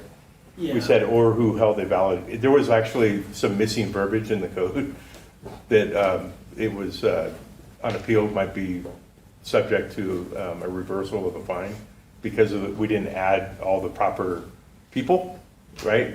There's like non-VHR, I never had a VHR, but yet I had a VHR permit. So there was pieces that we didn't have in there properly. So Okay, we fixed because it. I thought that was strange too. Yeah. Because to me, if you held a valid permit but it was revoked, Yeah. you didn't have a valid VHR permit. Okay. Yeah, Bonnie That's- comes and yells at that's- me if I don't Okay. have that word in there. By the way, while we're on And the then- subject, go ahead. Just above that, sorry. Please. B is also technically new. That's Oh. sort of the procedure for sending out notices of violation. That isn't new, though, to code. That's found elsewhere in Title 20. And so the code enforcement officers were already following it, but we wanted to adapt it so that it was VHR specific. Okay. So anyway. Any comments about that? But a quick question, because this is where it would come up. When someone has a permit, you've revoked that permit, but they appeal that revocation, are they still able to rent during? If they have a permit, Ernie Strela for the record, any VHR owner that we fine or we revoke a permit on, and they appeal it, it stays the appeal, it stays the permit revocation until the final appeal. And is through that the just BOCC. required? That's just a legal principle? It helps protect the county. So Okay. if we wrongfully revoked somebody's permit, Oh, then and they then were it took harmed. Okay. 3 years, not 3 years, 3 months to reinstate it, and then they've lost 3 months of revenue. I see. So, But the Okay. clock starts from the last appeal date. So Okay. like, we've had instances recently where it's gone through both boards, right? And it could be 6 months before the final decision is made. The clock starts at the final decision, not 6 months prior to that. Because my concern is, if I have a high-value VHR and you revoke my permit, it's worth it to appeal it till it's blue in the face, because I could get up to 6 months more Yeah. revenue. some people do that. Yeah. If I may, I've had people tell me out here during your appeals that they're doing it that way. I have never heard that from them, but some of them are so weak. Not most of them. Some of the basis of the appeal was so strange that was my concern. And there's nothing we can do to make them expunge the revenues if they don't appeal? Okay. I wouldn't recommend it. Okay. We pull our hair out on that. All right. All right, Mr. Hames, if you would, is the bottom of 92 the same thing and the top of 93, where you're just pulling things from different places, or do you talk about that? Yeah, 92, are you talking about suspension or revocation? Yes. That is almost, I don't think there's anything new in there. But above at number 2, there's some, we added ors in there, just to Yeah, make it consistent.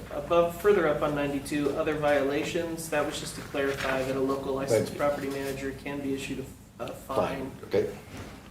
And I'm assuming no comments there, right? But the removal of the old D about the injunction, that is still included in the code, it's just further down now. The suspension or revocation provisions are, I believe, all the same. Yes, Ms. Rainbow. Oh, I'm sorry, but I want to make sure you're through it before I ask. No, go you a ahead, question. please. Did we get a consensus on my conversation about Title 20 and the Planning Commission? Were you going to work on that with Mr. Strehler, or did we get, I don't know if there was a consensus or for direction? I thought we were gonna table that till next meeting. Oh, okay, fine, that's fine. And kind of put it in the parking lot, and then Okay. talk about it in the Yep, parking lot. yep. In fact, I think it might be on the parking lot. I know we talked about it. Yeah. I just don't know if it Okay. made the official Nope, parking lot, sounds good. but The parking yeah. lot's in your finished. packet here. I can't remember. And Mr. Hames, is all this through 94 also just, that's nothing to be concerned about?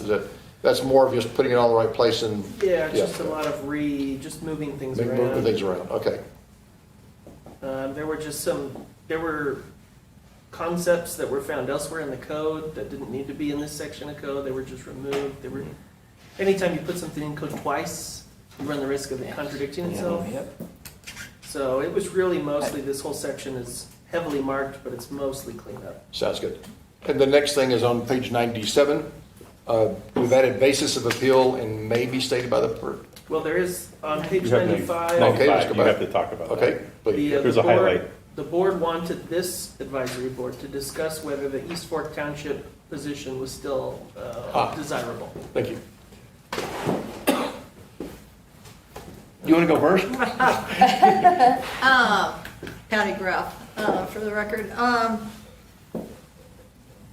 I think it is, because it just gives another perspective of having someone that cannot have one. Because down there in the valley, you can't have a VHR. You can only have it in the Tahoe district. So far. So far, it would be nice if we could get something down there, because there's properties like my ranch. I have like a separate unit there. I'm on 155 acres. I don't think a lot of people are gonna have problems with parking or noise. Sounds like a tier 1. And, yeah, and it just kind of gives a little extra flavor, I think, to the advisory group. And I did have a VHR up in Glenbrook, but I don't, and I haven't had it for years. Just because I got tired of all the bureaucracy and the problems, and then getting sued by one of the residents up there. Because it was okay for him to have multiple homes and have a rodeo and fundraisers And, you know, where like the bulls got loose and they're running around, you know, Glenbrook. But it's okay for him to do that, but for all the families that have been coming up there for years, they can't do that anymore. So I would like to see that go back to the way it is, but that's a whole another group. But by being restricted and not being able to have it down there, I can appreciate having them and looking at the different areas and the niches. And I do have a substantial real estate and, you know, business background.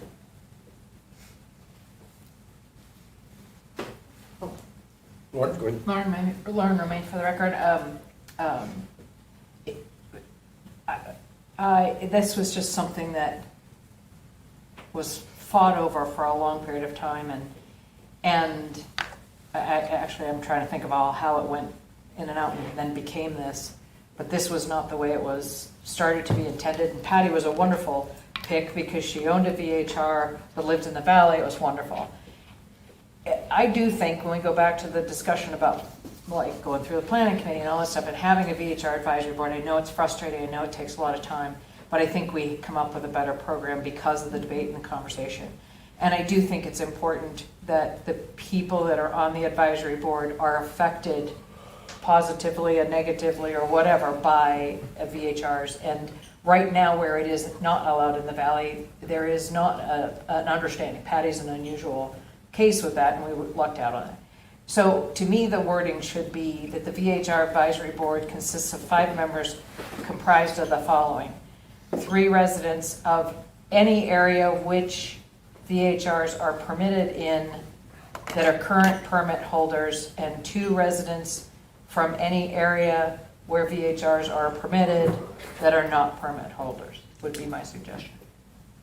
Oh, sorry, that was only 5. That was 3 and 2. Oh, 3 and 2. Okay. 3 and 2. Yeah. Yeah. You Okay. said 3 permit holders, essentially 2 Right. non-permit holders. 3, I'm sorry, the other way. Yeah. 3 non-permit holders and 2 3 permit holders. There was, I can just give a little background. Yep. It was before I was very involved in all this, but there was a back and forth about what should that balance be? And just throwing out something you could consider as just 2, and then an at-large member to be selected from the Tahoe Basin, or you could put whatever kind of, because I think what the East Fork Township Chair was supposed to accomplish was neutrality. The idea, which it didn't pan out, was that you'd have 2 permit holders who would be pro-VHR. You'd have 2 non-permit holders who would be probably anti-VHR, and then you might have someone in the valley who's neutral. So that's how they came to that conclusion. Mickey Hempler, it's my understanding that we had to have an East Fork member because of the lawsuit, that was what was determined with the lawsuit. Which, and I get the neutrality and all that, but it's very clear in our ordinance that that non-permit holders must not be anti-VHR. So I don't think we can even consider something like that. The thing that I find is, as a Tahoe resident, we are the boots on the ground. We are the ones that talk to people at Safeway and the post office, and they tell us their concerns. And absolutely no offense to you, you've been a fantastic member, Patty. But to have members that have the anecdotal information from the residents, I think is really important. And I think that when the end of the year comes, if the commissioners have decided to keep us and it's time for renewal, that's the time when a decision should be made on the majority, the members of this board. I guess my preference would be to have 2 permit holders, 3 non-permit holders. Again, with the language that we have. My second fallback position would be 2 and 2, but not have it East Fork and not have it a permit holder. I'm not sure why, if you didn't have a permit, I don't know why you would have contributed your time to this. Well, I did. Yeah, no, I know I you did did, for- but I guess what I'm saying, if we have someone, and to me, East Fork and Minden and Gardnerville are all the same. I thought this was because we were gonna put them in East Fork. I have never understood this logic, why it said East Fork. Because I thought at one time, when the thing that you guys were on before we got involved, I thought there was gonna be an expansion to East Fork. And so that's why I thought East Fork was in there. If it's just neutrality, let's expand it to the entire valley, but make it a non-permit holder. Because then they have the ability, I do see the positive benefits from VHRs, because they fund my, the Parks and Recreation building over there, right? That's where this money's going. I see that as a positive VHR. I see the positive impact.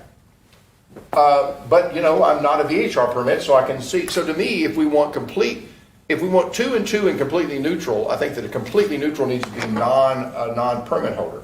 My first would be to all residents, because boots on the ground. When you're on the scoreboard of this process, you cannot walk into Safeway without having a conversation. I think I would prefer 2 and 3, but for neutrality, I think we should expand it to the entire the entire county, not just East Fork, but make it a non-permit holder, so they're completely neutral. They have the tax benefits as a resident, but they also can see the possible impact. But Lauren, make for the record, I'm sorry, but if you have a, I don't put neutrality and a person who is not affected by this program in the same sentence. And the saying goes that the golden goose, Tahoe is the golden goose that lays the golden egg that rolls downhill. So I have a real hard time with, and I've had conversations with Valley residents who only see this program as the cash cow, and I think it would be very detrimental to this. It would be very difficult to find someone who's neutral. So I just feel like it's important to have people who are affected, who are more knowledgeable, and that's the reason why we have to have the advisory board, because it is important for us to have this. And I do think that a good balance, because I find it hilarious that Mickey and I on some of these topics, she's arguing for them, I'm arguing against them. And so I find that this is, hopefully it comes down to the Board of County Commissioners picking good people who understand the balance is important. Because this whole board could become a total waste of time if it ends up being usurped by people who just don't care anymore and just want the money. So, but I do think we run a better thing if we have it as people. The wording, you can word it this way so that if it opens and expands to other places, that if it's in areas that are allowed to have VHRs, then if we expand it to other places, then your representation can come from those places also. So, go ahead, Mickey. Sorry, it's Mickey Himber. However, anyone north of Cave Rock I was just going to say then something. can no longer become a potential member of this board. Could if they're in an HOA. If they're in it, yes. Yeah. But not if they're in Pittman Terrace or Logan Creek. Yeah. Any area where you're allowed to have VHRs. So, Yes, please, Patty, we're gonna let the permit holder leave before we have a vote on this one. Okay, yeah. No, No, I don't have. Patty told me she had to be excused at 3, Yeah, so, excused, but you still have a quorum. Patty Graff is leaving, but we still do have a quorum.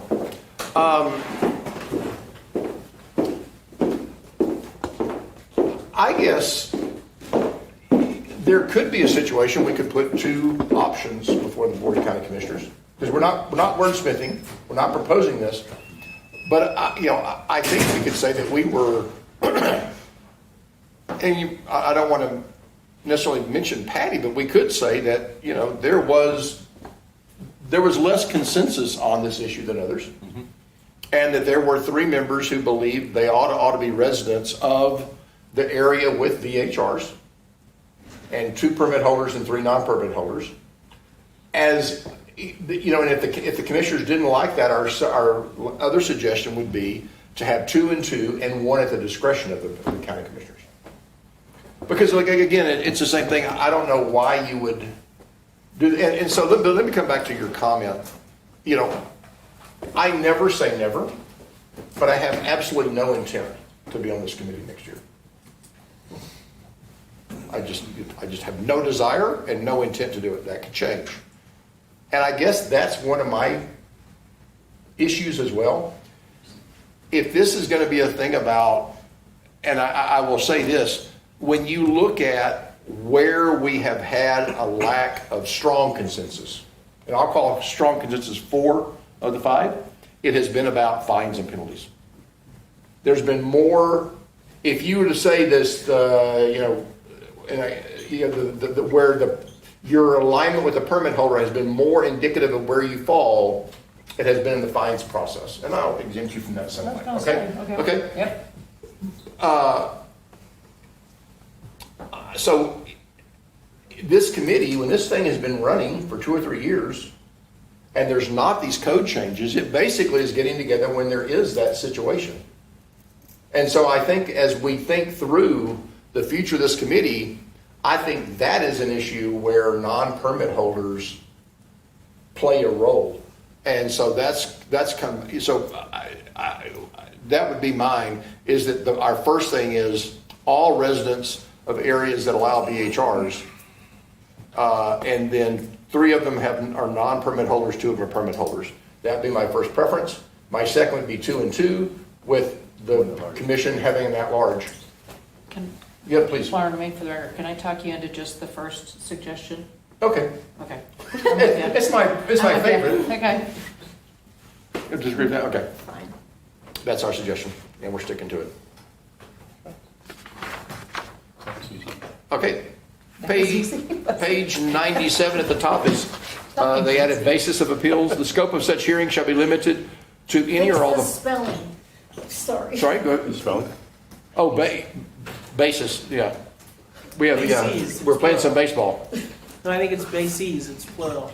Oh, It is. I understand that, but the. University of Utah, There we go. Okay, thank you. EZU. The basis of appeal, as stated in the person, I think we're probably okay. We're probably, all right? Okay. Basis is singular. Yeah, Bases is plural. see, I'm an accountant. I can tell you all the derivatives of, I can use the word opine in a sentence. And penultimate. Me One of the things we share in common. It's funny. It's 3. We have a hard stop at 4, I believe. Unless you want to do Zumba while you're doing it. Zumba? They do some sort of Zumba? exercise. Zumba, Oh. that's it. I think yeah, no, yeah, Zumba as we talk VHR. We made it through. Do we need to take a vote that we have done this, or that it was just? I believe. I can, It is, you don't have to take a vote, but it is for possible action, so you should have public comment. Okay. Yeah. Okay. Let's open up for public comment. Okay.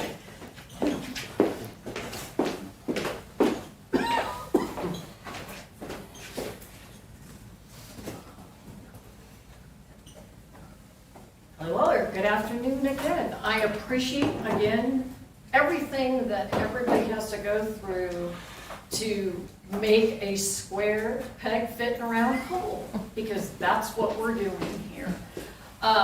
I think the thing that resonates commission's responsibility. You spend so much time and we never see well, I shouldn't say that. Do they take the time to listen to what edit or make a change? And I think the Board of Commissioners determined that there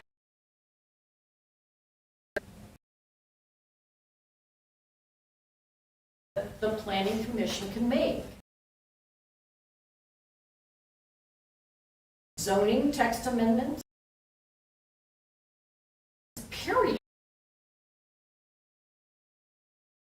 Through here, so there isn't a reason they stay in their lane. I don't know, because it doesn't make sense. Specificity and clarity haven't been written into this prior to 3 entities, which cause confusion. The Board of Commissioners are different. They are tasked with looking at everything at the master plan level for consistency. The Planning Commission is an advisory board just like you. If we wanted to get in the weeds some more, the Valley right now, you have to have a special use permit for a bed and breakfast. If VHRs are initiated down there, Ernie did a great job. Mr. Straylow, I would like to thank you for the maps that you did some time ago to show the locations where this would be applicable anyway. So when it's timely, and maybe it needs to be done before, if this is going to be dissolved, for everybody in the county, a singular township, to understand that it should be looked at as a singular township. Tahoe, and you've heard, if you don't listen to meetings or don't see me, I've always said that Tahoe is the redheaded stepchild. And as one person who cares about Tahoe a lot. So I need this to go to a level that the board, and I will go before the board with exactly what I'm saying to you. So I will not pick on some of the other little things that I think should be, and thank you for bases. I appreciate like analyses. Thank you. All right, I want to go through the parking lot to get a, and I'm trying to find.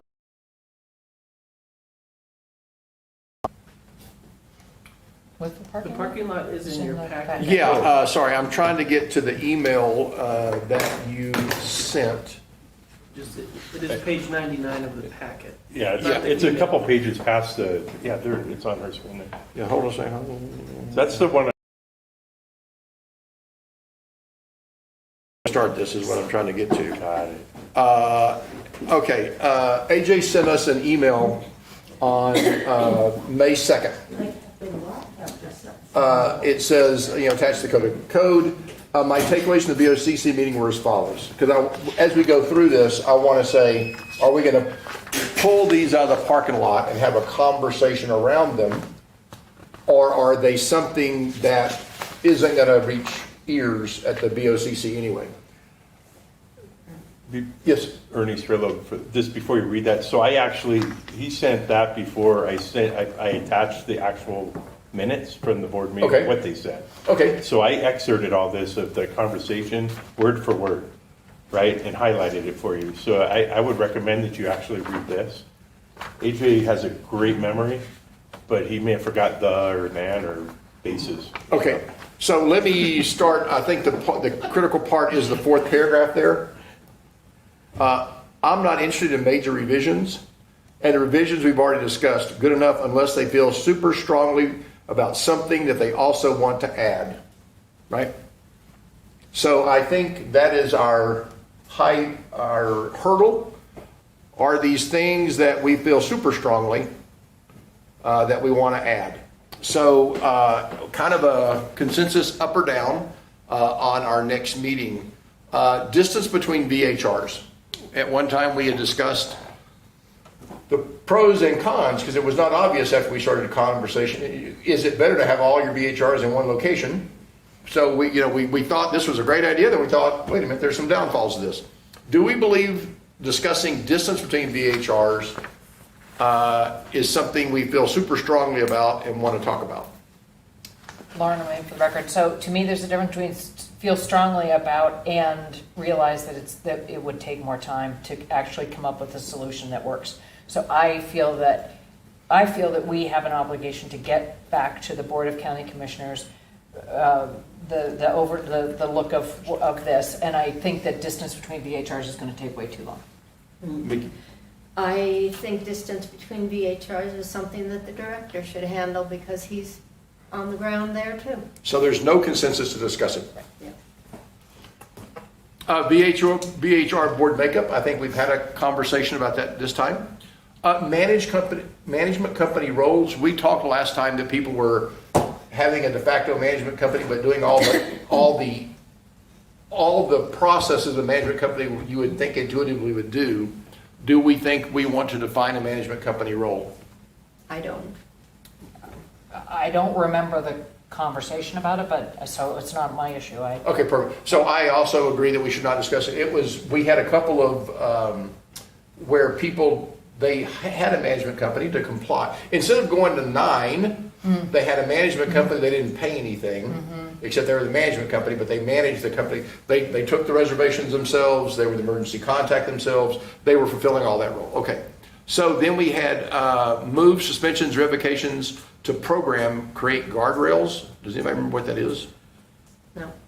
Okay. I think that's, okay. Menu of penalties. I think it's interesting. I think it's something that we would postpone and let Ernie think about, because it's kind of like you have the ability to mandate someone get a property manager. Yeah. I think we ought to leave that up to you. Yeah, Ernie Future should for the code record. I have a really nice table now. We were having a hard time formatting it for this. Oh, okay. So we can print out what we have if you Could want to we talk maybe about talk it. about that then? Could It's you up to say you. that and talk about that? Can we talk Yeah, about it I next don't meeting? know if it's current to what we just talked about, but it'll give you like a visual. Of But we may what think of some we're things to thinking. put on it. Yeah. VHRs in the valley. I'd love to talk about it, but I don't think now's the time. I agree. I think that might be the major thing they were saying they didn't want to talk about. Remove the +2 option. We tried that last time and that was rejected. Right. So I think that I think that's not actually, it's inappropriate. Go ahead. Lauren, remain for the record. I mean, I wouldn't want to address that one unless I had data to show that the +2 creates an issue. So and to me, I need more data to really talk about it, because I would have to say that things have changed in the last year or so since we've been working on this, and maybe it is no longer an issue. Okay. So, I don't know. Emergency calls compliant. Is that something you want to talk about? Oh, I you don't didn't think want to so. talk about it. Yeah. I mean, I think it takes more data. Yeah. Emergency contact calls compliant. I think that's probably mine. Okay. The issue with that is the loophole where we tell residents to call the VHR owner and work out the problem, which if it can happen, that's great. But in the way the code is written right now, there is no requirement for a emergency contact or a property manager to call an owner back and address the problem. Renter back. The owner, the resident, Oh, to call the neighbor back with an issue. okay. The only person that an emergency contact or the property manager has to call back, or the owner, if they're the person, is Douglas County when Douglas County calls with a problem. So to me, it's a discussion of either we do not ever tell a resident to call the VHR owner, emergency contact, whatever, contact, and Douglas County takes all the phone calls, or somehow I think we need a code change that basically says you must respond to a complaint. Now, I'll finish this. You must respond to a complaint when you've had one. The response being calling the complainant back. Yes, and addressing it, because if we'd like to have owners, I mean, I'll say personally, I had an issue. There was a VHR next to mine that had an issue, I called the guy and it was taken care of. It's not a problem. And that's a great way if it works that way. And I think it's good to do that. However, if you have a resident who's tried to contact the emergency contact and can't get, the answer cannot be, sorry, but there's no requirement for the emergency contact to call you. You're just a resident. That's really not a working situation. And then the other part to that is I want to make sure there's clarity, because in an issue, the Douglas County, the response is it's not noise, parking, or trash, therefore we can't help you.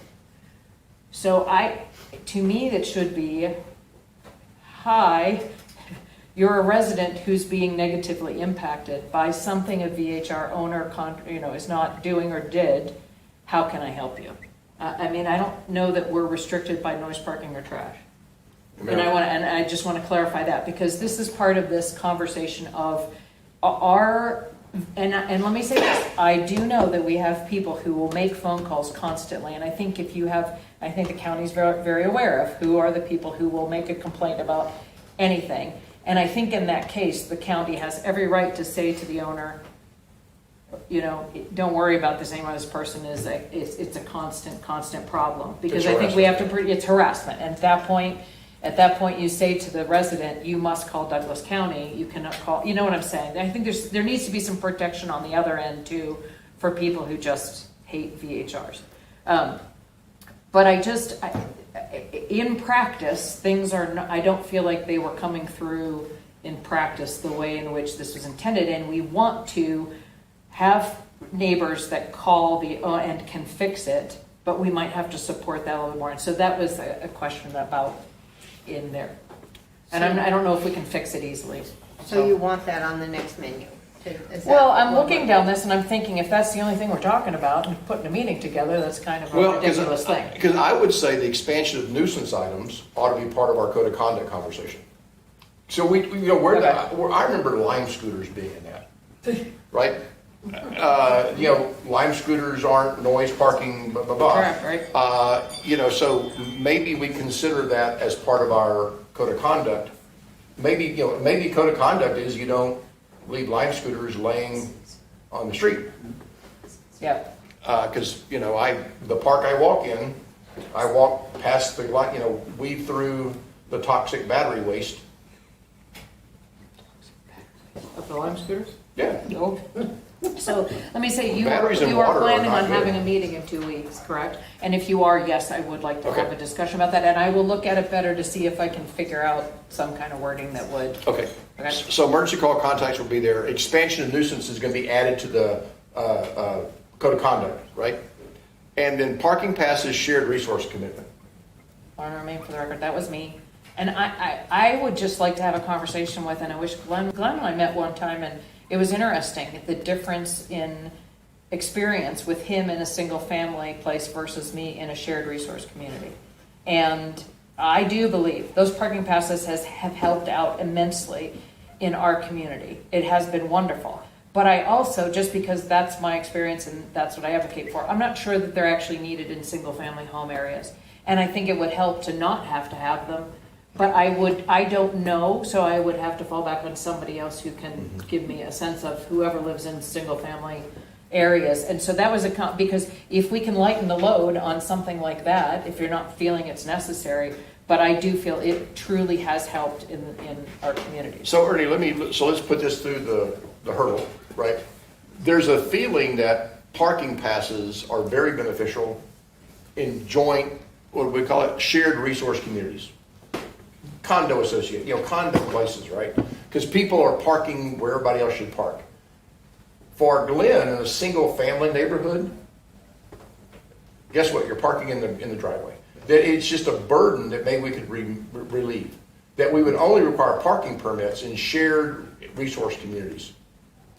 Do you think that the BOC, that's minutia? They don't want to hear it? Is that something that they would want to hear if we had that idea? May I? Ernie Strela for the record. I don't think that they'll weigh in on that particular item personally. Maybe Commissioner Rice might say something because he lives up here, but I usually, you mean parking, like VHR parking passes, or are we talking Right. about? Yeah, because the issues with single-family homes that I see from an enforcement standpoint are typically renters, a property that has an allowable four parking spots, and 2 of those cars happen to be on the street, and 2 in the driveway, when they should all be in the driveway, because that's how the parking diagram is. And then Michael gets involved and calls the emergency contact, and they fix it. It's not about the permit, it's usually about there should be parking in the driveway, right? And we get it moved. So to your point, I don't think in the single-family homes, we have this issue. Right. Or I haven't So seen a lot should of it, right? Should we discuss the potential of removing parking permits in single-family housing, or does that not meet the threshold for what they want to see? Well, I think that's up to you. I mean, it's what you, if you feel it's compelling, then compelling is kind of a, what does that mean? Well, to me, it would be Right. nice to do something for VHR permit holders. Yeah, they'll just check the box on that, you know. Lauren Romaine for the record. I just was thinking, because of that conversation with Glenn, and it was just like, okay, I can understand there's a difference between those 2 types of communities and the experience that happens. And if you're finding that it's a royal pain to have that requirement in a single family and you don't feel it's necessary, then to me, we could alleviate that issue if it was. Yeah, I do And think so it if you're not and you're happy with it, I'm fine too. I mean, Bernie Strillo, for the record, I would just say that if you want to alter that language and you feel, I mean, from my perspective, I would remove it. I mean, I don't think it's useful. It's not helping me. It's not hurting me. But, we could take it out if we're not using it. I think it's more important, as you mentioned, in the shared neighborhoods, because I know Michael goes through these areas and looks. But we don't come across really anything in the single family home, so it's like unnecessary. So if we took it out, I don't think the board would really care. I mean, I don't mean they wouldn't care Right. that you're taking it out. They would just turn the page. They would just Okay. accept the whole packet. Okay, so, Laura Romaine for the record, can I just let them think about it and come back next week? Because Yeah. I have no skin in the game, it's just the fact that it does work in our neighborhood. I can understand in a single family where maybe it's not necessary, and if it's helpful to you guys to change that wording, that's what that was about. okay, so just to clarify, our next meeting, Single family. we're gonna have a menu of penalties, and we're gonna have emergency callback, contact call, complainant back. We're gonna have expansion of nuisance items as a subset of the code of conduct, and we're gonna have a parking pass conversation, right? And You said that we're not doing the term limits? Oh, so I thought we, I mean, okay, did we resolve that today? I thought we did, so, no, do you wanna have a comment? Well, if we resolved it today, no, but if, We resolved it today as far as where people are blocking permits. I think there's a bigger issue. Ernie, do we have neighborhoods that, so if you take out the ones that are blocked on purpose, blocked by design, right? Blocked by intent. If you take out those neighborhoods, do we have other neighborhoods with waiting lists? This is Ernie, I'm sorry, Ernie Strillo for the record. So a year ago, Beach Club had an 18-month waiting list. It's got, I don't think it has any, there's 2 on the waiting list. So it's gone, we've dropped a dozen practically. Where we have the high waiting list is in Lawrence neighborhood, Upper Kingsbury. That's because we went from 20 to 15% a couple years ago in the code change. Last year we were 12 over.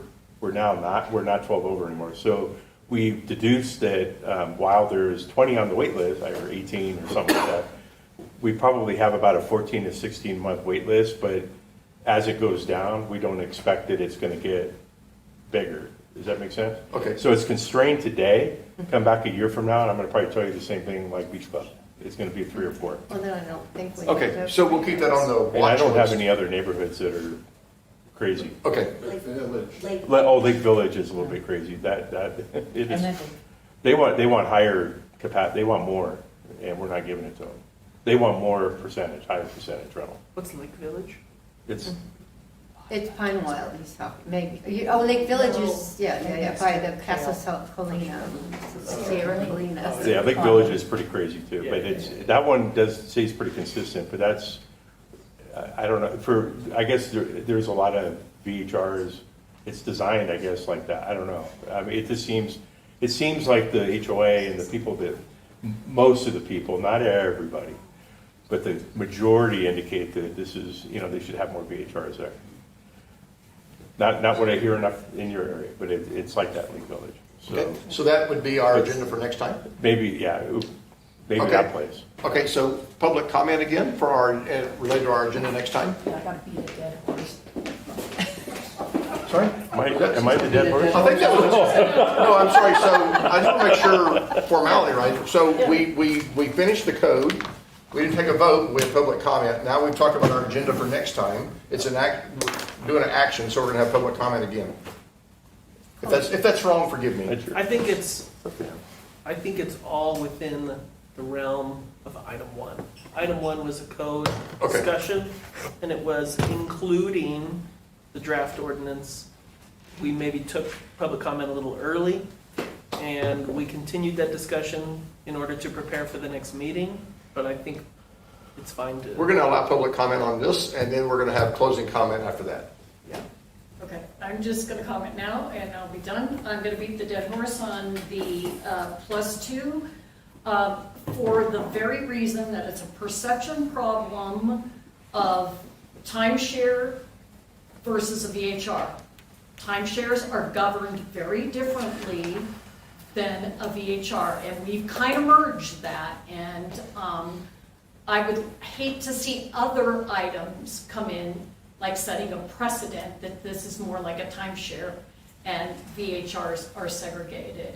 And then also, I think you might want to have a table that shows what Mr. Strelo has discretion over, so it is clearly understood that there are a lot of discretionary decisions that can be made by Mr. Strelo. Thank you. Thank you. That's not a bad idea. I like that idea. Thank you. Because I think that's somewhat a little different from the menu of fines and penalties. Yeah, this is- I think that would be a great summarization. Let me make a note of that. Okay, May I offer a map too, Yes, and a graph. in a graph? any kind of pie chart or what you like I want best. one pie chart of how much you enjoy it and one pie chart of how much, how often you use it. And I'm laughing because he does ask me this. Closing comments? There being none, is there a motion to adjourn? So moved. Second. Second. All those in favor? Aye. Aye. No opposed? Thank you.